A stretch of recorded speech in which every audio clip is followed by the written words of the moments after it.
Thanks for what you do with your podcast and all the rest. You're doing a great job. Hope everybody keeps tuning in. You get a lot of good info, a lot of insights, understandings of how to get strong, how to stay strong, how to use your strength. You do a great job, dude. You make things better than they are in real life, I think. If you don't follow Massenomics, y'all do it. Social media, website, everything. Massenomics.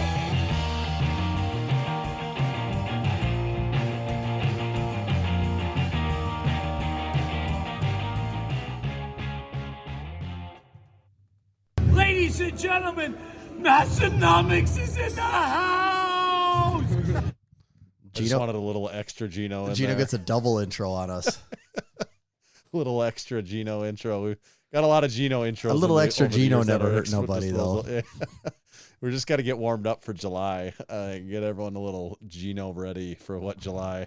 Imagine all the Massenomics type things he's going to be screaming. Oh. It's never even been at our event before, all the stuff that he screams, How many catchphrases is he going to have when he walks away from our event? He's going to have so many Massenomics sayings. It should give us some good marketing material. Yeah, here we go, everyone, for the 416th time, hand grenade pins in every line. This is the Massenomics podcast, the lifting podcast about nothing, episode 416. My name is Tanner. And my name is Tommy. That was some, I was spitting some M&M lines there. I thought you were just straight up freestyling. That was just it's basically freestyle, yeah, but I just draw from all of your inspirations. Yeah, right. Like I know it comes out as freestyle, but just to be honest with everyone, like I am pulling from works of other people actually when I do that stuff. That's fair. I don't want to try and be something I'm not. Like I don't want to give a false sense of my rapping ability. That's fair. All right, this episode 416, we got a lot of cool stuff. Before I even tell you about that, I got something on my mind that I can't wait to get out. It's this episode is brought to you by Juggernaut AI. They are a sponsor of the Massenomics podcast, and for great reason. Because Tommy and I both use Juggernaut AI, have used it for many months. Like I said, we're users of it. A lot of people that we train with have been users of it. Someone at the gym was just showing me a cool feature a few days ago, and then like yesterday or today, I saw someone in our Discord, a couple Juggernaut AI users showing it, was like it'll now start to show you like total tonnage lifted. I did, yes, lifetime I did see on the that. program. Very cool. And I had never looked at that myself before. That's an example of all that is at your disposal in the app. It might not, that particular thing might not be something that you exactly have to have every lifter needs, but what that app gives you is just a lot of a cool ability to look at stuff like that and to see your past training, and it logs it all for you, and it's right there in like a really easy, consumable way to look at.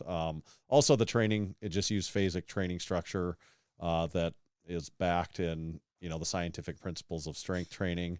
And then it is specifically molded and catered to the individual using it. And the longer you use the app, the greater it starts to hone in on what you need to be working on. So make sure to check them out. It's juggernautai.app. You go to the website and make sure to sign up on the website, because that's where you can use discount code Massenomics. If you sign up through the app, you can't use the discount code. Go to the website, juggernautai.app, discount code Massenomics, 10% off. Thank you, Juggernaut. I don't know what's going on with my camera, Tanner. It just keeps, I think it's going to be okay, but for some reason it looks like it keeps wanting to focus on the background behind me. I have no idea why it's doing that, but it must see Bernie back there. Like, there's the real star of the show. That must be what it's doing. All right. So you were just telling us the good word about Juggernaut AI. I'm going to tell you the good word about Texas Power Bars. Buddy Caps first started lifting weights in the late 60s and began powerlifting in the mid-70s. At the time, he was working for Image Barbell building gym equipment. Around 1976, a local machine shop started making Olympic bars for them, calling it the Image Bar. In 1977, Image Barbell became Champion Barbell. It was then that Buddy started looking at the bars with an intent of changing them for the better. In 1979, Buddy bought his first lathe to begin addressing the known issues. In 1980, his passion, drive, and purpose now had a greater mission. Buddy set out on his own to make what he believed was the greatest bar he'd ever seen and trained with, and the Texas Power Bar was born. It was strong as a house, with the best knurling, and it was maintenance-free. Thousands of state, national, international, world, and Massenomics powerlifting records have been and continue to be set and broken on the Texas Power Bar. To learn more about Texas Power Bars and buy one of their legendary bars, visit texaspowerbars.com. Thank you, Texas Power Bars. Episode 416. We've got a exciting episode. We're going to we had an original guest plan that is falling through this week. We're going to get him back on later. So we have a surprise guest coming up later this episode that nobody except for Tommy and I and this guest are aware of who that's going to be. So some exciting stuff coming on this surprise guest that you hear more from later. We get to find out a little bit about, or probably quite a bit about, what Tommy's got going on as far as a home gym. We got lots of home gym talk today, so buckle in, people. We teased it last week, and this week we actually are going to get to it. First, we've got some other things. Should we dive into a can first, Tommy, or should I think tell that's you? a good idea. Yeah. Okay, let's dive into Crack a can cold first, one. then. A cold, crispy, icy one. Mm-hmm. What are you rocking over there? I've got mine in my Twins cup, and I don't mean Minnesota Twins. I mean the Coors Light Twins. Oh, I keep forgetting to grab that damn cup. I just gotta use the can like a regular old person, but I am going with the lemon Lidl. I tried to guess which flavor you were going to go with this week. The lime was right there. I went with the lemon though. I grabbed the pink one at first, thinking maybe he's going to get through this pink one first to get through with it, because I know you like these other flavors. And then I thought, you know what? I think he's just going to go with what might be his favorite one of the bunch. He just can't. Dude, he just can't hold back anymore. I can't. But sometimes lemon is up there with my favorite too, though. Yeah. I've got the lime. I've also got it in a classic Massenomics Drink Spotter Light. So how's the lemon flavor? It is quite delightful. Very tasty. As tasty as lemon water can be. I've got lime. I like it. I'm not saying this as a negative, but not a super flavorful lime. I actually don't mind what this is packing, but I've certainly had other limes that you've pack had a little more lime punch. But no, I don't even know if I wouldn't say it's stronger. It's crisp. Yeah, stronger. So it depends on what you want there. Mm-hmm. But not bad. I'd give this a 3.5 every day. I'd go 3.5 on this too. I'd say I would 3.5 every day, all day. I've had better lemons, but it's still very, very good. Hey, when life gives you lemons, make sparkling water. That's what we've always said. I see big Gen V saying something in the Discord here in one of the channels right now.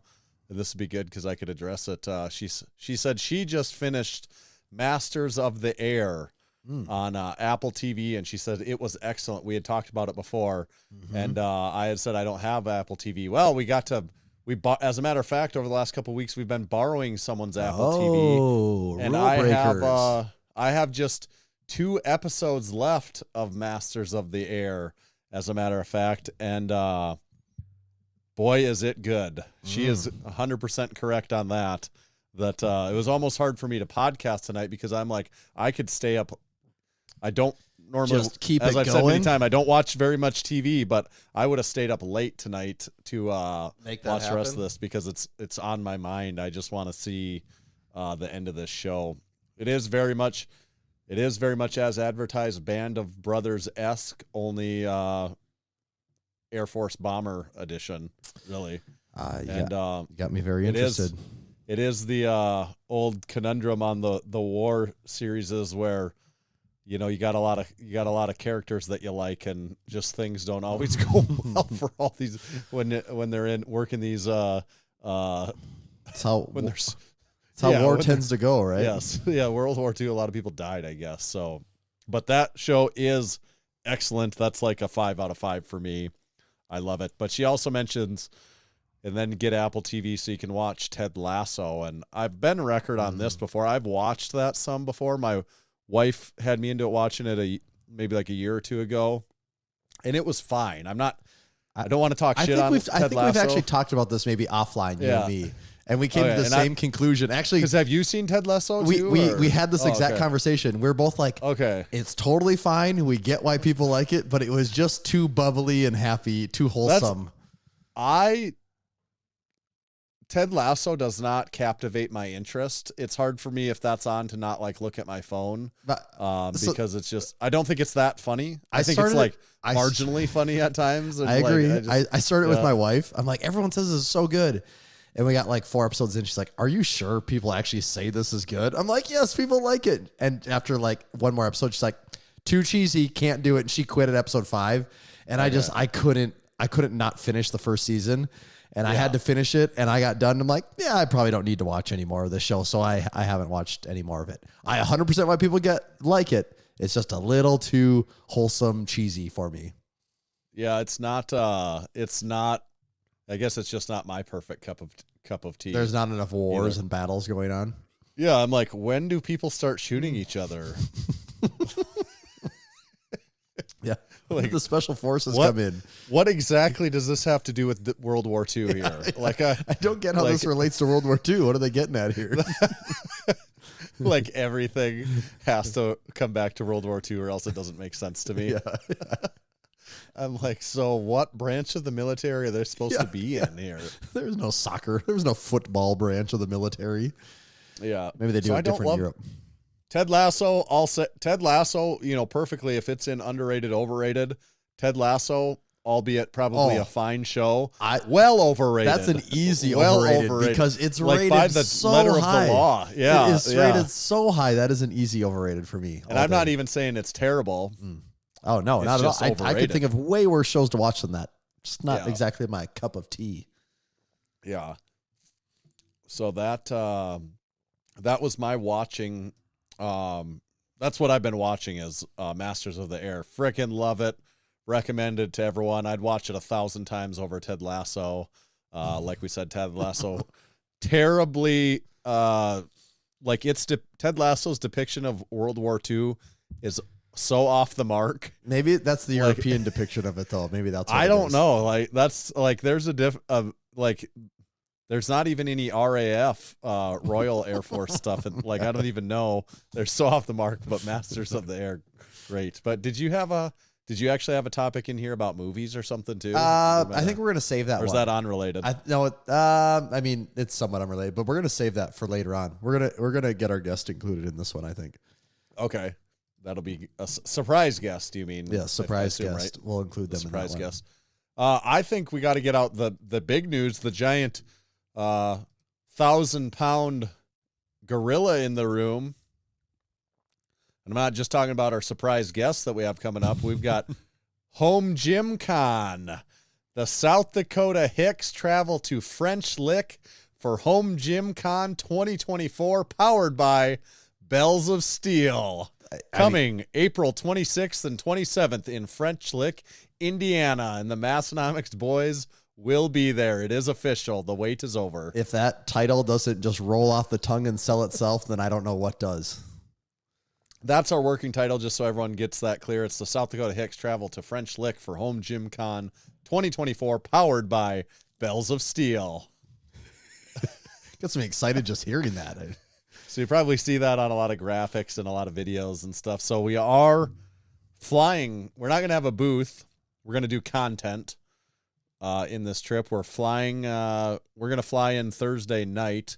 The con starts on Friday morning.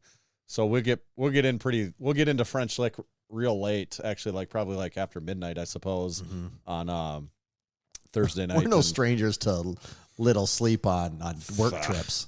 People worry about that shit at this point. Sleep on work trips? Please, we don't even.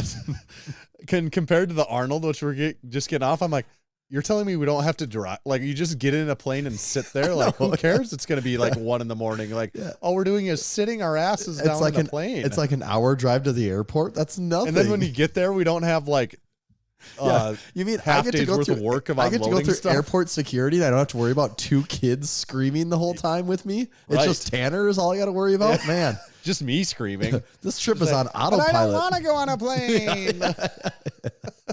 Take me back to Home Gym. Take me back to French Lick. So we'll be there. And then we're leaving Saturday early evening, so we might miss like the last hour or two of the event, but otherwise we'll be there for everything else. And, there's a strongman event going on, a grip competition going on. There is a ton of vendors scheduled. A lot of vendors. The vendor list is long. Like as we were looking at it today, it's just it's long and it's hard, that vendor list. So that is one way to describe it. Yes. And there's so we're gonna be shooting YouTube videos, some vlogging, some equipment stuff, etc., etc. We're also hoping to do some live podcasting while we're there at Home Gym Con. And I shouldn't really say hoping to. I mean, we do have the green light to make that happen. We just have to get everything scheduled out and planned out. Should be some Arnold style videos as well. Yes. Some type of that style of content while we're there. Yeah, hopefully, we should end up with like a Home Gym Con tour sort of edition. And I'm excited to check out all the equipment that's there. And, there's several vendors on the list that we already have great personal connections with, that it's just fun. It's just getting to see another chance to see. Or even vendors that you have bought things from before and you've never got to meet. So this will be...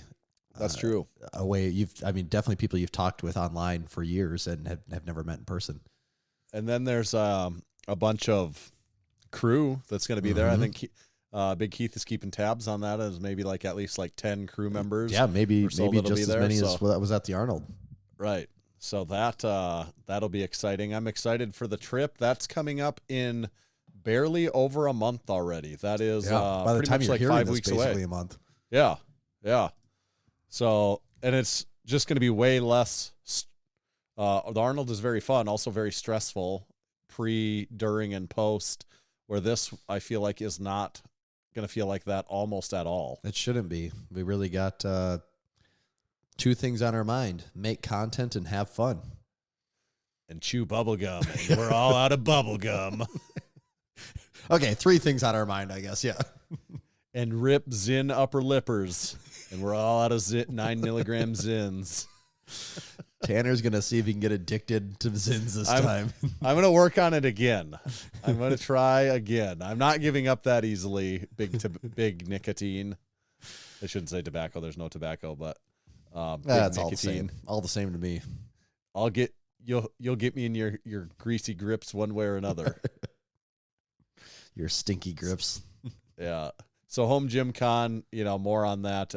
Obviously, as when we get there, expect to hear, like I said, some podcasting coming out then. That won't be, but maybe like 5 episodes or so away from now. So that will not be long. And then same way with the YouTube content. And we have been pumping out the YouTube content as of late too. We're doing like 3 episodes. There's at least 3 videos on YouTube every single week. And cranking them out. God, it's just the amount of content over there is crazy. It's a regular old content factory. It is. Today, interview with Big Meg Squats came out. Last Thursday was the Big Arnold vlog, which I love that video. If you haven't checked out that one, go give it a watch. And I dare you to watch that and not just be like, oh, this looks... Just everything about this is fun. It's like these guys are having fun, and like there's a bunch of fun people around. And I just couldn't imagine someone watching, even if they don't like us, they'd be like, "Well, I don't particularly care for those guys, but it does look like they're having a really good time." I think there was even a comment like saying something along the lines, "If you guys laugh a lot or you have fun," yeah, and I can guarantee you that is not a show. Like we are genuinely having fun the entire time. The least fun part of the whole thing is when we're just trying to pack everything up, and even then we're still kind of having a good time. Yeah, that's true. As much of a good time as you can while that's going on. There was at times where I did feel like, though, that I'm getting too old for this shit. There was maybe more than a few times that you said that, actually. I think that did pop up in the video. It made one appearance, yes, only one. I was happy to see it once. Yeah, I was excited going back to the footage, and there was one instance of it because it was said a lot. I'm getting a little too old for this shit. I got something in the mail this week. You haven't seen this one yet. I got a new postcard. It's show and tell postcard time. This one, it is Rob Schneider is Tommy Schneider, and Tommy Schneider is Rob Schneider in End the Twins. And it's Rob Schneider on Tommy Schneider's face squatting, and then Tommy Schneider's face on top of Rob Schneider as in a the carrot South Park episode when he was a carrot. And the back says, "Coming to a theater near you." That's really good. That's really good. And the Twins. That's I'm getting quite the collection of postcards. I don't need to know who's sending these. As a matter of fact, I like. Oh, it not would ruin knowing. the whole thing knowing it. The only thing I'd like to know is this all from one person, or are these Right, like all from a different yeah. person? Which know would what? be. You know what's even funnier You to think know. about? If someone, like, let's say your next door neighbor got that postcard instead, the mailman actually gave it to them, they'd be so confused what the hell is going on. Well, actually, just our mailman and mailwoman in general that we have. Like, I know that, we do a lot of mail stuff with Massenomics, of course, so we know them pretty well. And I would be curious. I suppose it's in your job that you're not supposed to like actively pay attention to this, but like you couldn't not look at some of these and be like, what is this? Yeah, it's just so stupid. Yeah. And the Twins. I had a little which we got a few updates here. I had a little cankle update. I have been making cankle progress actually over the last few days in particular. The swelling has finally really started to go down. I'm getting close to 2 weeks from the date of injury.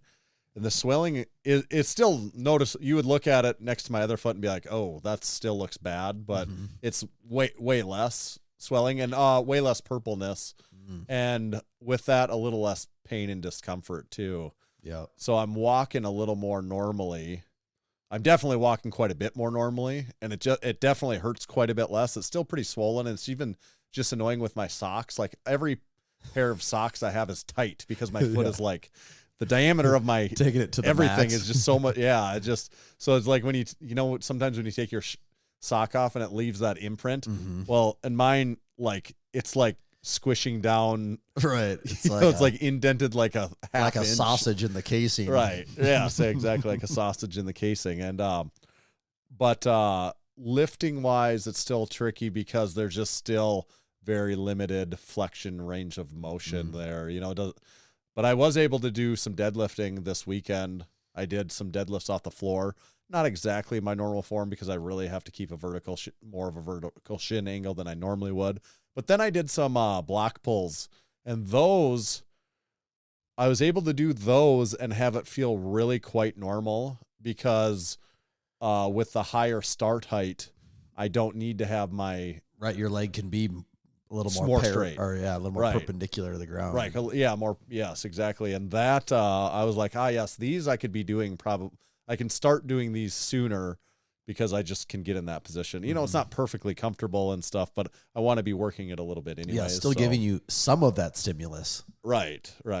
So that's my cankle progress. So I do think I have really promising progress even in just within the last couple of days that I'm like, yes, this won't last forever. Although at times it seems like it'll just be forever. I'm thinking it will not be forever. It could be a while, but the Yeah. fact that it is making progress, that is. I'm going to, at some point, I don't know how long this will take, but when I start trying to be able to squat, I'm going to use the slant board, and I think I can get away a little bit easier with the slant board because then my ankle, I can get away with even less. Yeah, that makes sense. Less need for the ankle to bend in that way. That's a good call. Ankle progress 2024. I gotta keep working on it. Gotta be ready just in case. Yeah, any a strongman's hypothetical events thing come were to up. pop up. Yeah, Yes, you just never know. And then doing the block pulls works all right because just in case there was an event in there, a deadlift that was a high pull deadlift, I guess I can have some You wouldn't want to be practice. caught off just guard. Just purely just in case hypothetically, if something like that were to be. That's good.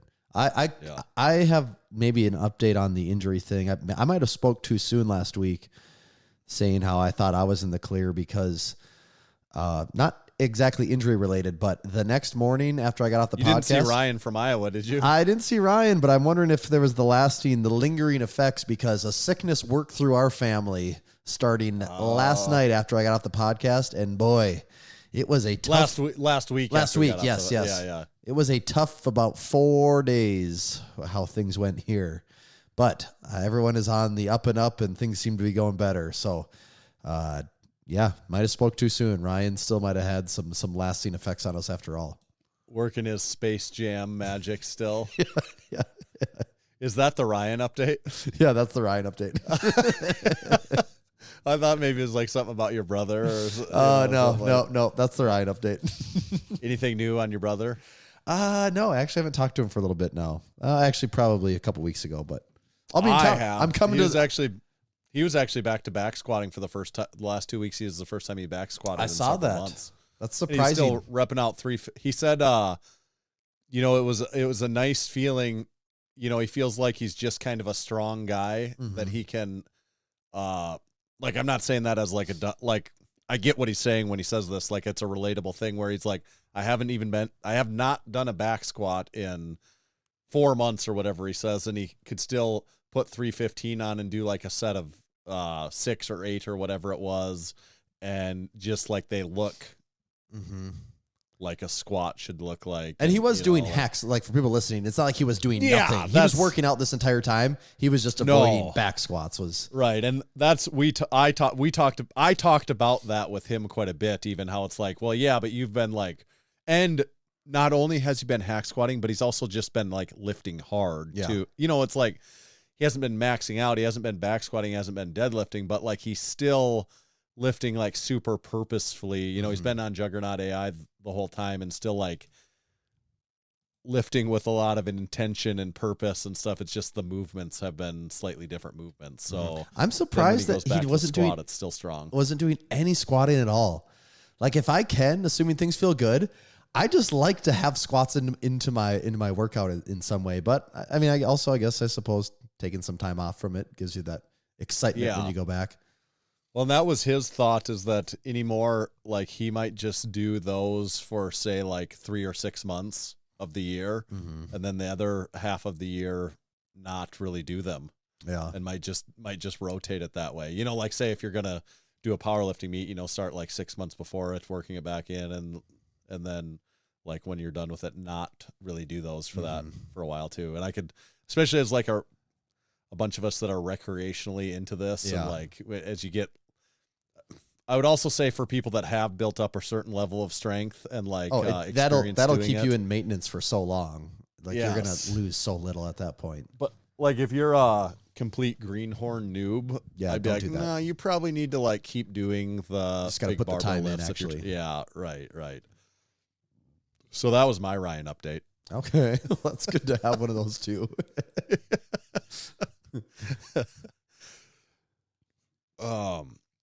Let's see how you put this reverse hyper in here. Is that supposed to be in podcast, or is that related to what we were talking about? No, actually, this is related, dude. It's almost. This is. I didn't know if we were because we were talking about reverse hyper for something else today, and I didn't know. It's almost comical how much certain stereotypes do exist in the gym, and every stereotype you could have about the reverse hyper is just so true in a commercial gym. It is so true. This gym I'm at now is the first commercial gym I've been to that has a reverse hyper. And it's just something about that damn thing just gravitates people. It just pulls people to it to set things on. I think it's the fact that it's a table that's chest height really gets people's attention, because the number of people that come in, to people's credit, most people don't leave their stuff on it. Every once in a while, people do leave their stuff on top of it. But there's a lot of people that their first thing when they get to the gym is they walk over to the reverse hyper and they set everything out like it's their workbench. And I'm just like, dude, I get it. You're not here permanently, but some people, they got to put it all out and have their pre-workout and they have their stuff on it for 20 minutes. And I think that's a significant portion of someone's workout. And you're just chilling with all your stuff on there.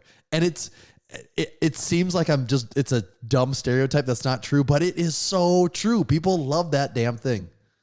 If it's your home gym, of course, use your reverse hyper table as a table. Even if it's Massenomics gym, go ahead and use it as a table as long as you're aware enough to know like if there's someone in there that might be wanting to use it.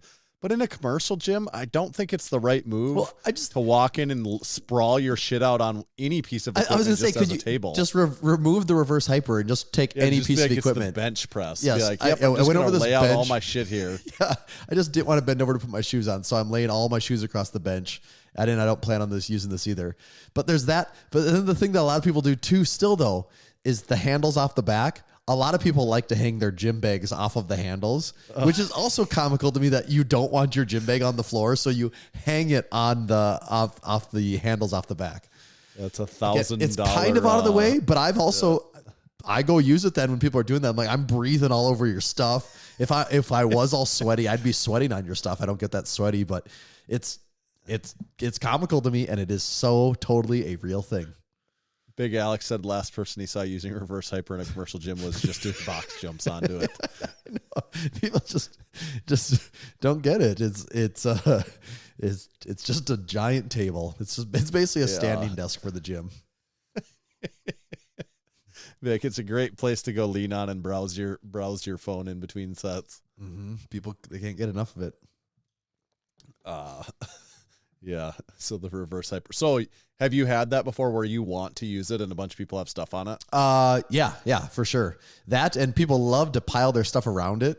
You know, luckily the reverse hyper works in just one plane, so you know where it's at. But I mean, there's always gym bags all around it. For whatever reason, that's the spot to lay your things. Like, people just know it's universal. Like, it's just something built into our DNA. It is, yeah. That resembles a table, and it's up high. I can stand at it. It's good. Well, should we do a little supporting our supporting members from this week? I think so. Okay. Big Dr. Hogan. Big shout out to Big Dr. Hogan. Exciting news here, actually. This is a exciting news alert.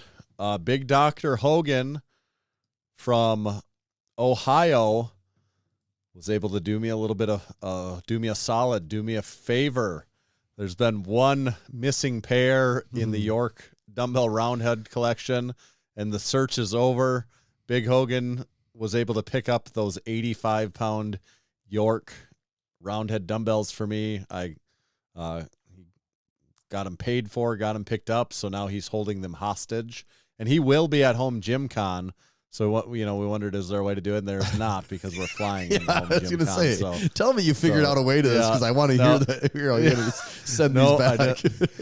So there's not a great way to do that. Shipping them isn't a I'm paying great for option. a carry-on luggage, and I'm paying for double because I'm putting 170 pounds in it. So possibly, who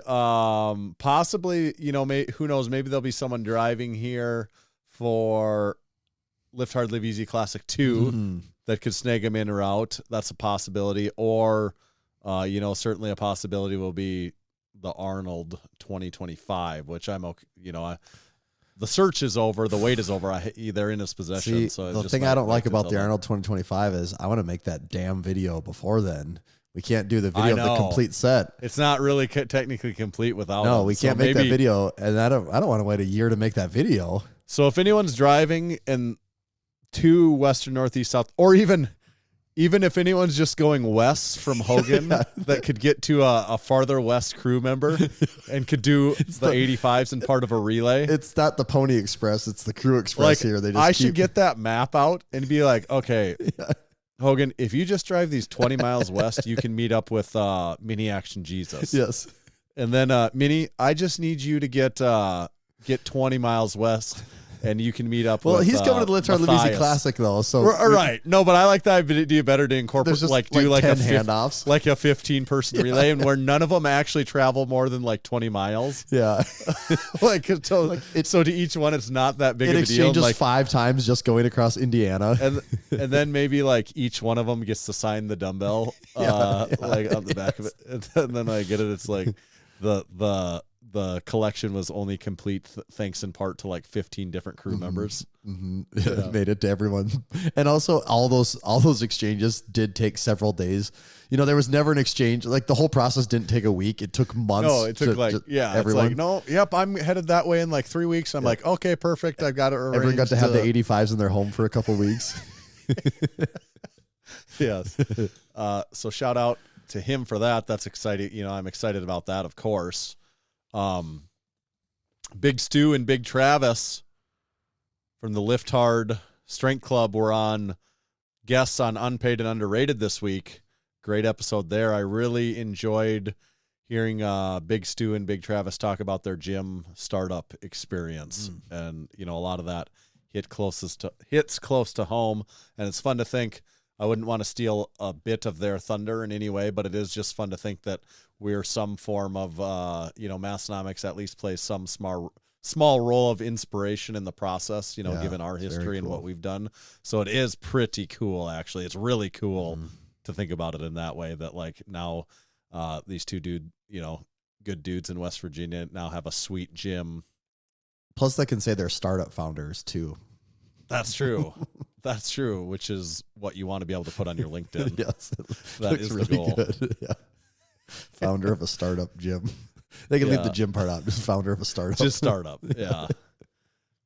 And then last, I want to mention our latest Hall of Fame inductees, and these are into the 12 achievement class. We shouted out the first 4 last week, and now we have the next 6 that have made it this week. You know, at the very beginning here, I think there are going to be quite a few, and I think that's already starting to taper off probably. But I would say some people are still just getting those letters, like even as recent as like today. And those all shipped out on the same day.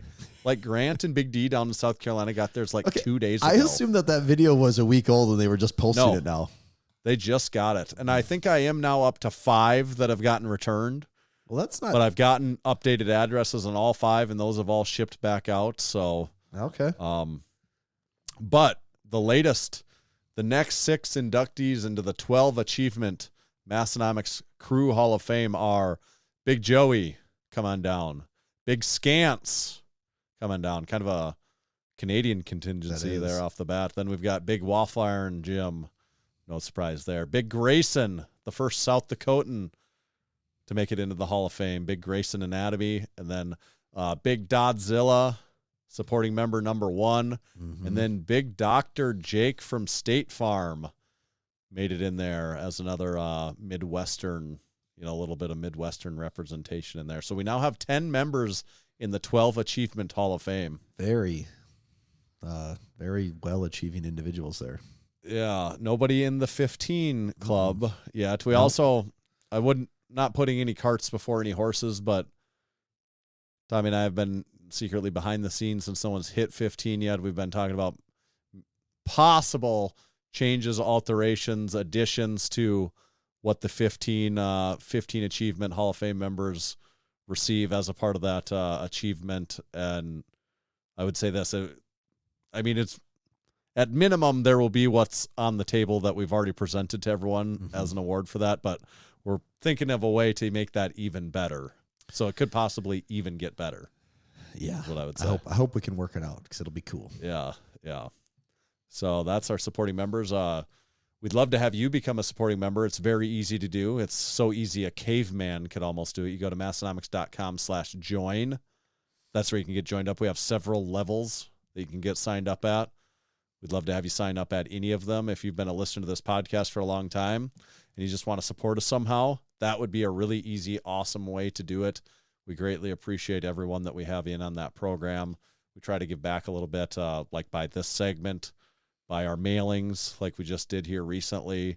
You get access to our Discord. It's the only way you get in our Discord. It's the only way you get to listen live to the podcast. It's the only way you get early info on drops, early access to drops. There's a discount code special for those supporting members, all kinds of cool stuff. So come be a member.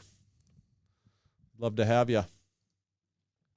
Also, this week, maybe we'll talk about this more in our next segment, but make sure to check out the Strength Co. Made in America Olympic iron barbell plates. They're the best at it. It's what they do. It's what you should go to the Strength Co. for.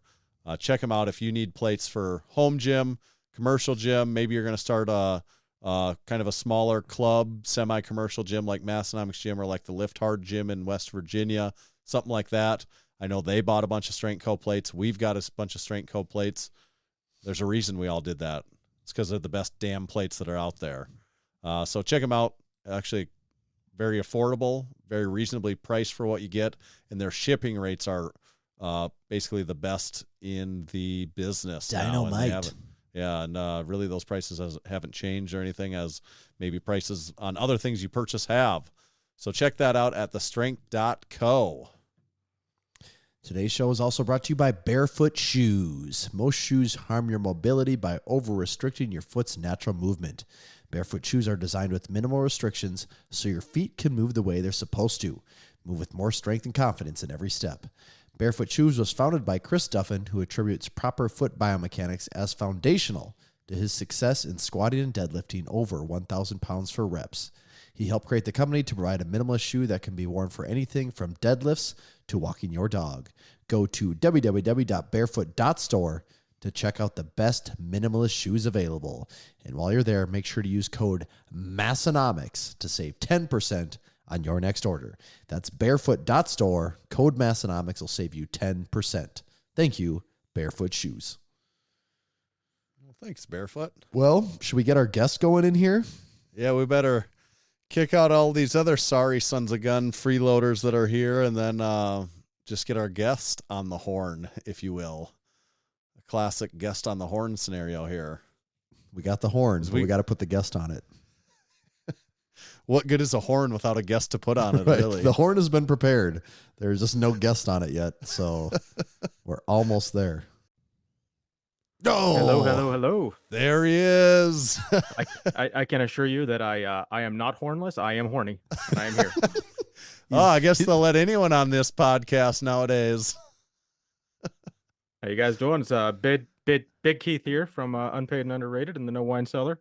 Yeah, for anyone, maybe there's some people listening that don't know who you are, Big Keith. So give us, what is the No Wine Cellar and what is the Unpaid and Underrated podcast? We're looking for a 10,000 foot view here. Nothing. Yeah, give us the 10,000 Yep. foot view. No Wine Cellar is my home gym that I started in 2015. Catered to all my powerlifting buddies who come over. Got 3 squat racks, bench press, deadlift platform. So I have anywhere from 2 to 15 people over here on a regular basis. And Unpaid and Underrated podcast is, as some people call it, the sister podcast to the Massenomics podcast. I don't know if I agree to that. We are we're definitely adjacent to them. We're not really sure who the sister podcast is just yet, but maybe we'll figure it out. Uh-oh. Right as my laptop fell off my cradle. There we go. I thought And you entered I like another to think- dimension on us. I like to think that you are, because the background is Oh yeah. your home gym there, but I like to think it's kind of like a green screen background, but I also like to think that's actually exactly where you are sitting too, but you just have it as a green screen just for the hell of it.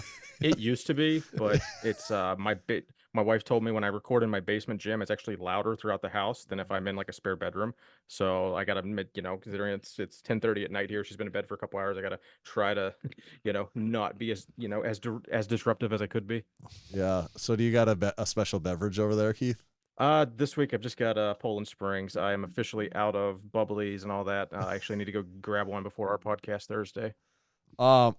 So we got Big Keith on because we got a lot of fun, exciting news to talk about Tommy's venture into the home gym community. But also, as long as you're on, Keith, you probably, obviously you already know about this, but we're going to be at Home Gym Con and you're going to be there too. Absolutely. No, I've been excited. I've been kind of busting your guys' chops to get a final answer. And you've been, I know you had some irons in the fire trying to figure out if you could make it or not. So I was like, oh man, because I was like very much very much missed out on going to the Arnold. I was like, oh, that looked like such a good weekend. I just, I couldn't justify all the expenses this year. I already had Home Gym Con on the books. So I was like, oh man, if I can get them to come to Home Gym Con, that would just, make up for missing the Arnold. So no, I'm excited. I think you guys are gonna have a blast. You're gonna make a ton of content. I think even if you had to pay out of pocket to get there, I think it still would have been worth it in all honesty. So I think you guys are gonna have a blast. Yeah, I'm excited about it. I think it's just different than the Arnold. We haven't been to Home Gym Con, so we're not vets of it, so I can't speak from experience. But like the Arnold is so many people, which has its pros and cons. Whereas Home Gym Con, I assume is a lot more tight knit of a group in a way, intimate, and which you also could say. yeah, which also has its pros that go along with that the Arnold doesn't have, with just being so many damn people around all the time. So we're excited. Yep, it should be a blast. I'm excited. if anyone's listening to this and haven't bought tickets yet and are still on the hook, or are interested in it, code unpaid will save you a few bucks, and come on out and see us in French Lick. All right, awesome. So Tommy, Keith, we're just gonna chat with Tommy about his home gym stuff. Absolutely. So there's no real plan or format here. We just want to have you on because I guess also why we'd say we're having Keith on, like you talked about the No Wine Cellar. He's had a home gym for himself for 10 years, and it's not your average home gym. Yeah, I mean you have people come over and come train there, regularly, weekly, and it's almost like I don't know what you call that. It's like a club home gym almost in a way that, there's maybe not members like there is in a commercial gym, but you have regulars. Yeah, I feel it's as close to like a little boutique gym as you can have, or Right. it's like a mini Massenomics gym. Right. It's just, we basically do every Sunday I have an open gym, and it's anywhere over the years I've had anywhere from like 5 regulars on Sunday. Now it's just like one person comes regularly, but then I do an open gym every one Friday a month, and it's anywhere from 6 to like 12 people pretty regularly. And we have enough equipment and space down there to handle that many people typically. So Right. Okay, Tommy. So what have you told anyone anything about what's going on with your home gym yet? Like as far as on I the think podcast? other than mentioning it on the podcast, on the road podcast that we did coming back, I think all I did was mention I'd gotten a rack, and I think that's all I said. I don't know if I've really ever gotten into any more detail on anything yet. So what have you gotten? Okay, now even so even go over the rack specifically too, because I don't even know what we really. So what this you is said already the fun specific. part is that, and you guys, I'm sure, all relate to this and probably do the same thing. Is that already in my little to-do app that runs my entire life and my entire business, I know things are getting serious when underneath my personal category, not the work category, the personal category, there is now a group for home gym, and the list is growing. So the wish list is there. The items are added all the time. Things are purchased and checked off, and new things get added on. It actually just grows more. It doesn't even when you check things off. But this is all right. So this is the list. I'll run through. You guys can add commentary, critiques, whatever, and I'd be happy to justify why or why not I did certain things that I did. Not a ton to go through right now, but first piece, and this is what was mentioned on the podcast, is I did tell Tanner, God, if we go to the Arnold and there's a chance that I could just get a rack and we could come home with it and I could probably get a decent deal, that I might actually do that. And you had made the comment, yeah, there's probably a good chance you could do that. And it happened. So went by the Bells of Steel booth. They already had a 50% off sale for the last day of the Arnold. They had my bare minimum was a 3x3 rack with standard 5/8 or 1-inch holes, something that I could use with other things. So I got this rack. I went with as of right now, I don't want to take up my entire garage. I'm trying to keep things compact. So I have the 30-inch depth. So it's not a super deep rack. It's relatively slim. What's like a standard rogue one? What are those, like 45 or something like that? it's 42 or 30, Okay. I believe. I think I have I'm like 90% sure I have a 30, and it's fine. Well, what are the ones at the Massenomics gym? They're a lot bigger. Yeah, those big They're 40. 6-post monster one. Yeah, 40 something. Is that Okay. I right? think I'd put money it's 42, but I might be Okay. wrong. Yeah. I'm pretty confident. All right. So I got 30. I don't see that. And it's a 4-post also. Yeah, not the it's a 4-post. 6-post It's a with flat the- foot. yeah. It's a flat foot. So, I don't know. Maybe more stable, I guess. I've never used a flat foot rack. You just don't have to bolt them down, essentially. So, And I didn't want that's to the way they bolt- can justify it. Yeah. Yep. And I didn't want to bolt anything down in my garage either. So that worked out well in my favor too. I also they threw in 4 band pegs, or sorry, not band pegs, 4 weight pegs. The ones that go on, what would you call those? Like the pin loaded ones? Is that how you would describe that? Yeah, because they just go through the whole. Yeah, it's on a 5/8 inch Right. pin, like a Right. like a J cup or whatever. So I got 4 of those to put weights on. I got the J cups for it. I got the standard pull up bar, and then I got the Bells of Steel logo cross member rack header, whatever you want to call that. That is up on my list, as I'm going to replace that with a custom Massenomics one. Do you know what's going to be on the custom Massenomics one exactly? Yet? What's going to be on it? Yeah. Probably what I'm going to do is I'll probably take our red Massenomics logo pattern that we do on the background of a lot of stuff. I'll get that printed, and then I'll do the white Massenomics logo, the Massenomics stencil logo with the logo on the right-hand side. I'll do that. Yep. I can spread that out pretty good across it. So I think using one of the sign shops we've done stuff, or actually just one of the print shops that we've done stuff with locally before, whether I do something like an acrylic or a metal or even just like a magnet type material, just something they can print full color on. And I'll do something along those lines there. I think it's going to look cool when it's done, but that'll definitely be documented. So that's the rack. That'll add an extra pop though. It will. Sure, right? Yes. I mean, that'll be a pop. Yes. Cause the rack is all black right now. So that will definitely add an extra pop. I did assemble the rack the other day. First time ever putting a rack together, and yeah, it went off pretty smooth. Like, I mean, it's pretty simple. You just do the same thing. Were over all and the over parts there? Because when we took it out of my trailer, there's a lot of nuts and bolts, but I think we got them all. I will say, as of right now, I have they had rattled apart a little bit, so there not everything. There's some loose nuts. Yeah, I think the guy told me there were so many people talking to me when I bought it. I think they said they threw some extra hardware in there because there's a lot of extra hardware, and I'm like, I didn't miss. There's no more holes to put things in. I have all of them in. And I probably have 10 or 15 extra bolts right now. So they definitely threw some extra pieces in there. And yeah, the whole thing went together pretty easy. The hardest part was I did the entire thing by myself. There was a few times where it would have been nice to just have someone to hold something for me. So I'm not, trying to do this crazy balancing act on a ladder with getting these bolts to line up, but I did make it happen. So did you ever consider just having Larry come do it? That actually Sometimes was before I even touched it. Before I even touched it, I thought, God damn it, Larry, why don't you live closer? This would be so much easier. Just show up with your little impact, and he could just show up with his impact and say, "Here you go, Larry," and then like 20 minutes later, it'd be done. I wouldn't have to do anything. That is the rack. All right, the other pieces then. While I was there at the Arnold, Grant gave me the Strength Co. Standard Bar, and that's going to be a totally fine barbell. I'm totally happy with that. Is that the name of the bar? What's that? That is the name of the bar. Okay. That is the Standard Bar. Is that a general purpose bar? Yeah, it has the double ring. Center knurling at least? Yeah, center knurling. It has the double ring marks on it. But yeah, just a pretty standard power bar. So I got that one from Grant. Grant also gave me all of the change plates while I was there. We were a little maxed out on weight coming back. So Grant also wanted me to take my... I still wonder if we could. I mean, I assume we could have taken. We probably would have, but it's fine. one of those things where when you go and then you run into troubles or you blow a tire or something, you're like, life would have been a lot easier if we didn't have these. So I didn't take my 45s or my 25s, but those are on order and should be here very soon.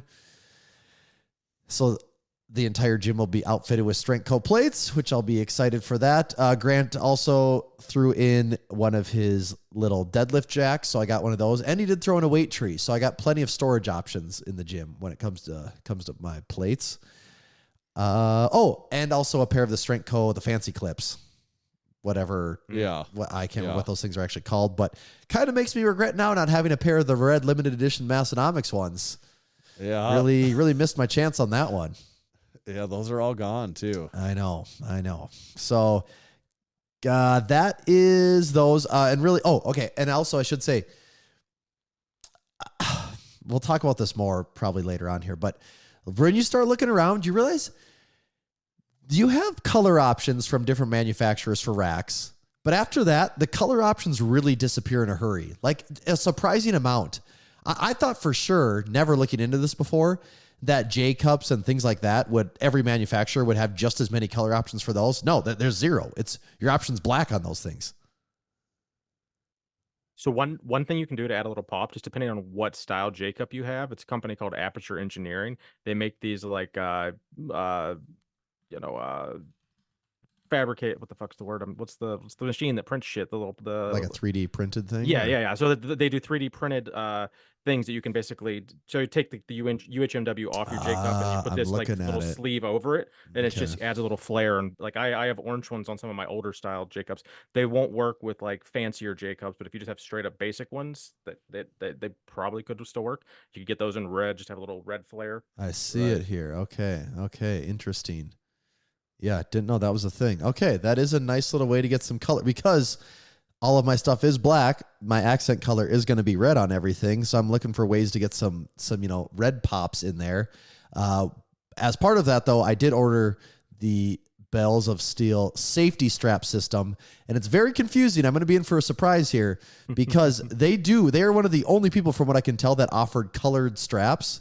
Everyone else, your option is basically black, and they had an option, and on the website it says dark orange, but from what I can tell, that thing looks red. And so I'm definitely rolling the dice on if I'm going to get a dark orange strap or a red strap. All of it has shown up except for the strap part. So any day now, I'm going to know what I actually got there. That's good stuff. Next, okay. So then basically everything I've said so far, there was no research required. It was just like, yep, I'll take that. And here we go. Because it's people that I know and friends and their companies and all that. So the only thing that I've really spent a bunch of time researching is what bench do I get? So like any good. And you're saying just a bench to go slide into your rack and bench press out of. You're not looking for a dedicated comp bench press to put in. You're looking for a spaces and you wanted an adjustable bench. And I wanted an adjustable bench because I do like doing incline. I like doing incline bench. Like that's one of my favorite accessories. And if it was just a flat bench, we got that Rogue one that in the gym that with the lower height to it, not the big fat pad one with the one with the knurled handle. Yeah, with the knurled handle on the front, and that's an amazing 4 feet. Yes, if that was all I needed was a flat bench, that'd probably just be the one because I think that's an awesome bench. I like it a lot. Yeah, but also only, to your footprint comment, you only want one bench. I only want one bench. Gym. Yes, that's all I want for right now. I'm trying to keep things slim, compact, no excess here. I'm just going with the basics, and so I start looking around, and this is the first time I've really ever researched like a single product before because I've never had to do this. Tanner buys the stuff, it shows up, you go, cool, this is nice. And I don't have to think about anything. So I start really watching the videos. I watch Brandon's videos. I watch Gluck's videos, even to get a far away opinion. I watch some of Garage Gym review videos, and everyone seems to go to the rep benches. Like rep adjustable benches seem to get recommended quite highly. And there it's the, I'm already going to mess up the numbers. It's the 4,100 and the 5,200, I believe, were the two that kept popping up a lot. And at first I'm like, the 4,100 is $400, the 5,200 is $500. And I'm looking at the 4,100, and from the specs and the sizing, I'm like, this is the one. This seems totally fine. It's a little more compact. I think I'm good to go. But just to be safe, I messaged my old friend Gluck and see if he has anything to say. And watching his videos, I know he loves the 5,200.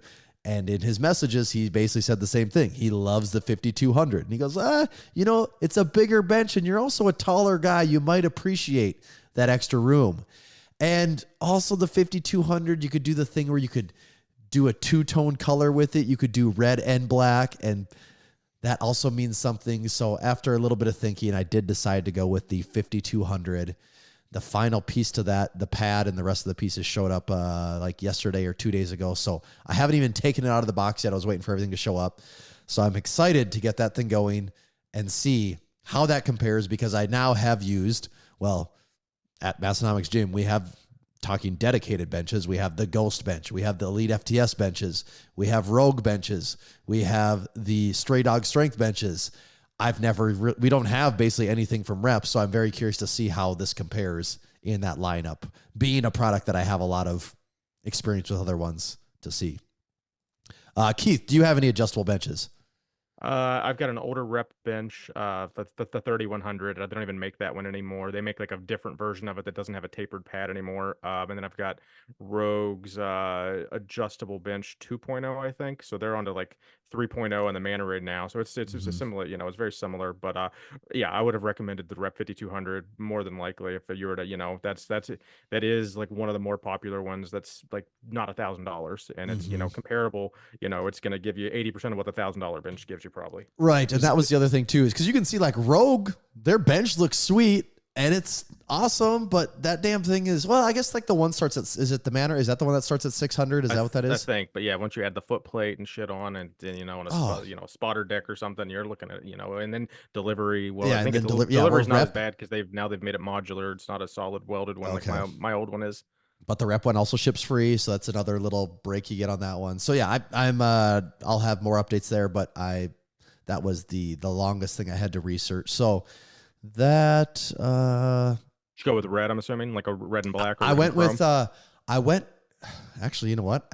I went with red and black, and now that I say it out loud, I can't even remember if I went with all red and a black accent or black. I think I went with an all red bench with a black accent, like on the ladder. I think they could do the ladder in black. I think that's what I did. That'll be cool. Yeah. So those are the items that I have so far, but then the wish list. So there's a lot on here, obviously. I'm going to pick up my stall mats.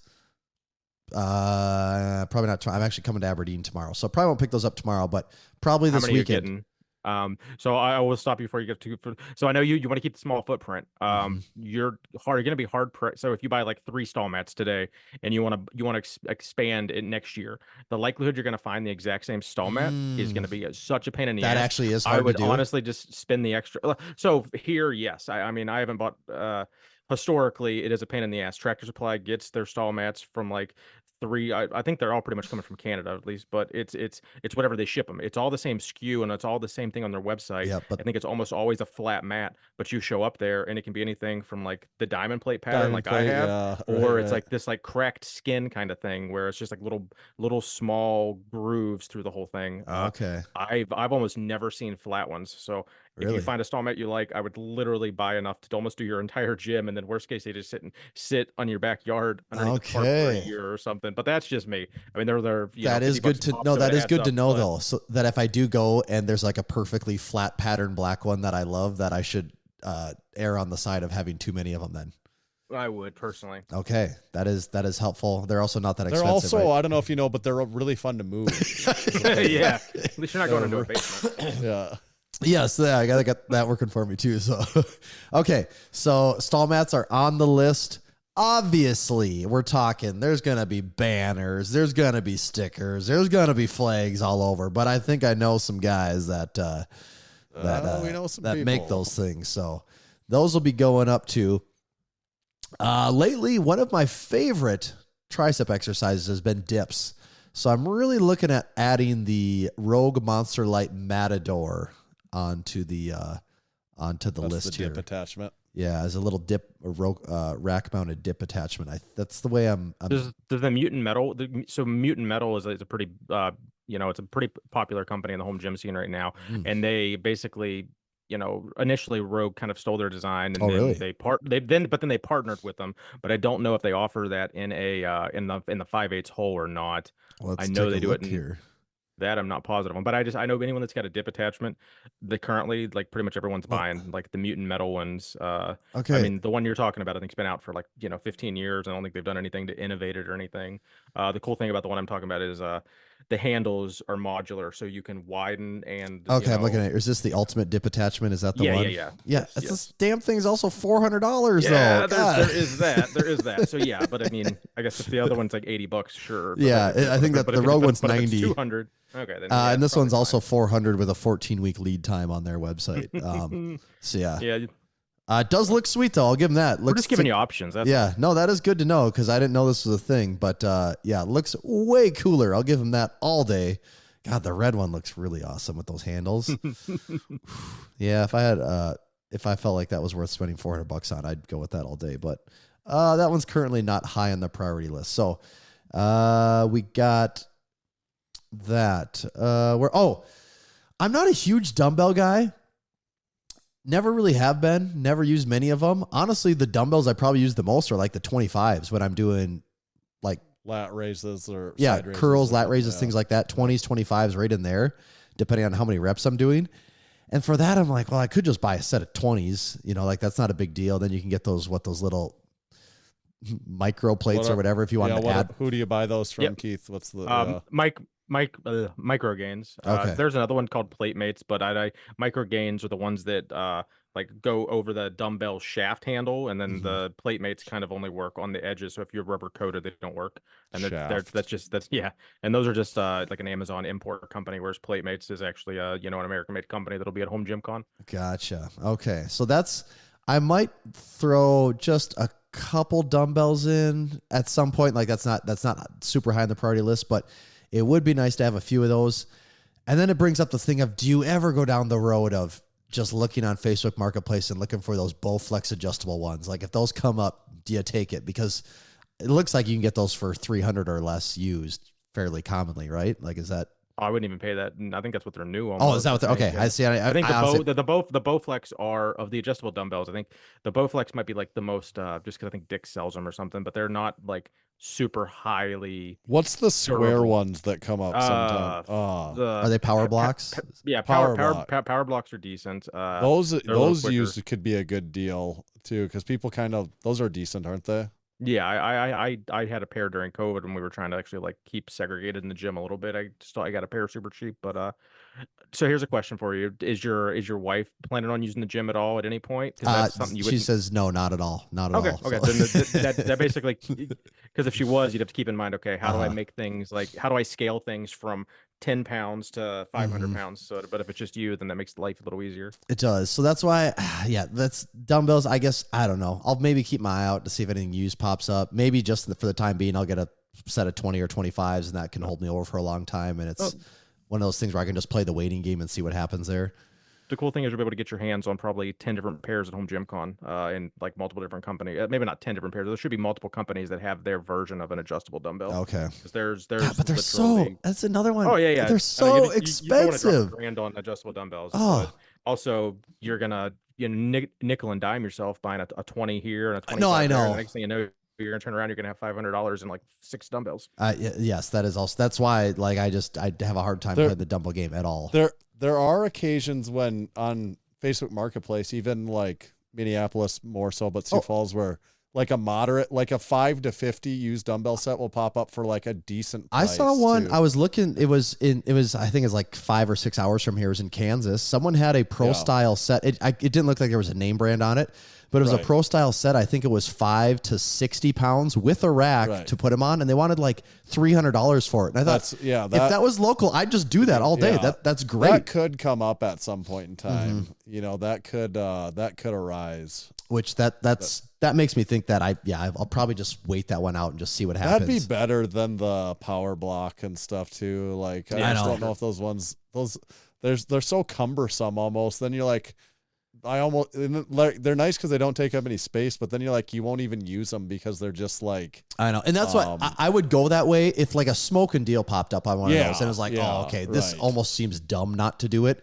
Then I could see myself going that way. But like in a situation where you couldn't afford not you really put pen to paper and you just can't afford not to do it. Yes, that would be the time I would do. And then it's like, okay, maybe I sit on these until something better comes along and you can move it. So how about shooting for a full collection of York Roundheads? You know what? I was on the fence if I needed one. You got a couple York Roundhead full collection guys here. I was between this 1 to 3 dumbbells or a full York Roundhead collection, and I kind of am, getting closer to that Roundhead collection. As any real Roundhead collector knows, you don't have a full collection, Keith, until you have the salesman sample. So is that what you ended up doing with them? You just keep them in the recording studio? Yeah, just because these would be almost just too easy for someone to like not even purposely steal, but just like somebody's kid to come into the gym and be like, look, a toy. And I'd be like, don't steal those. Those cost me a lot of money.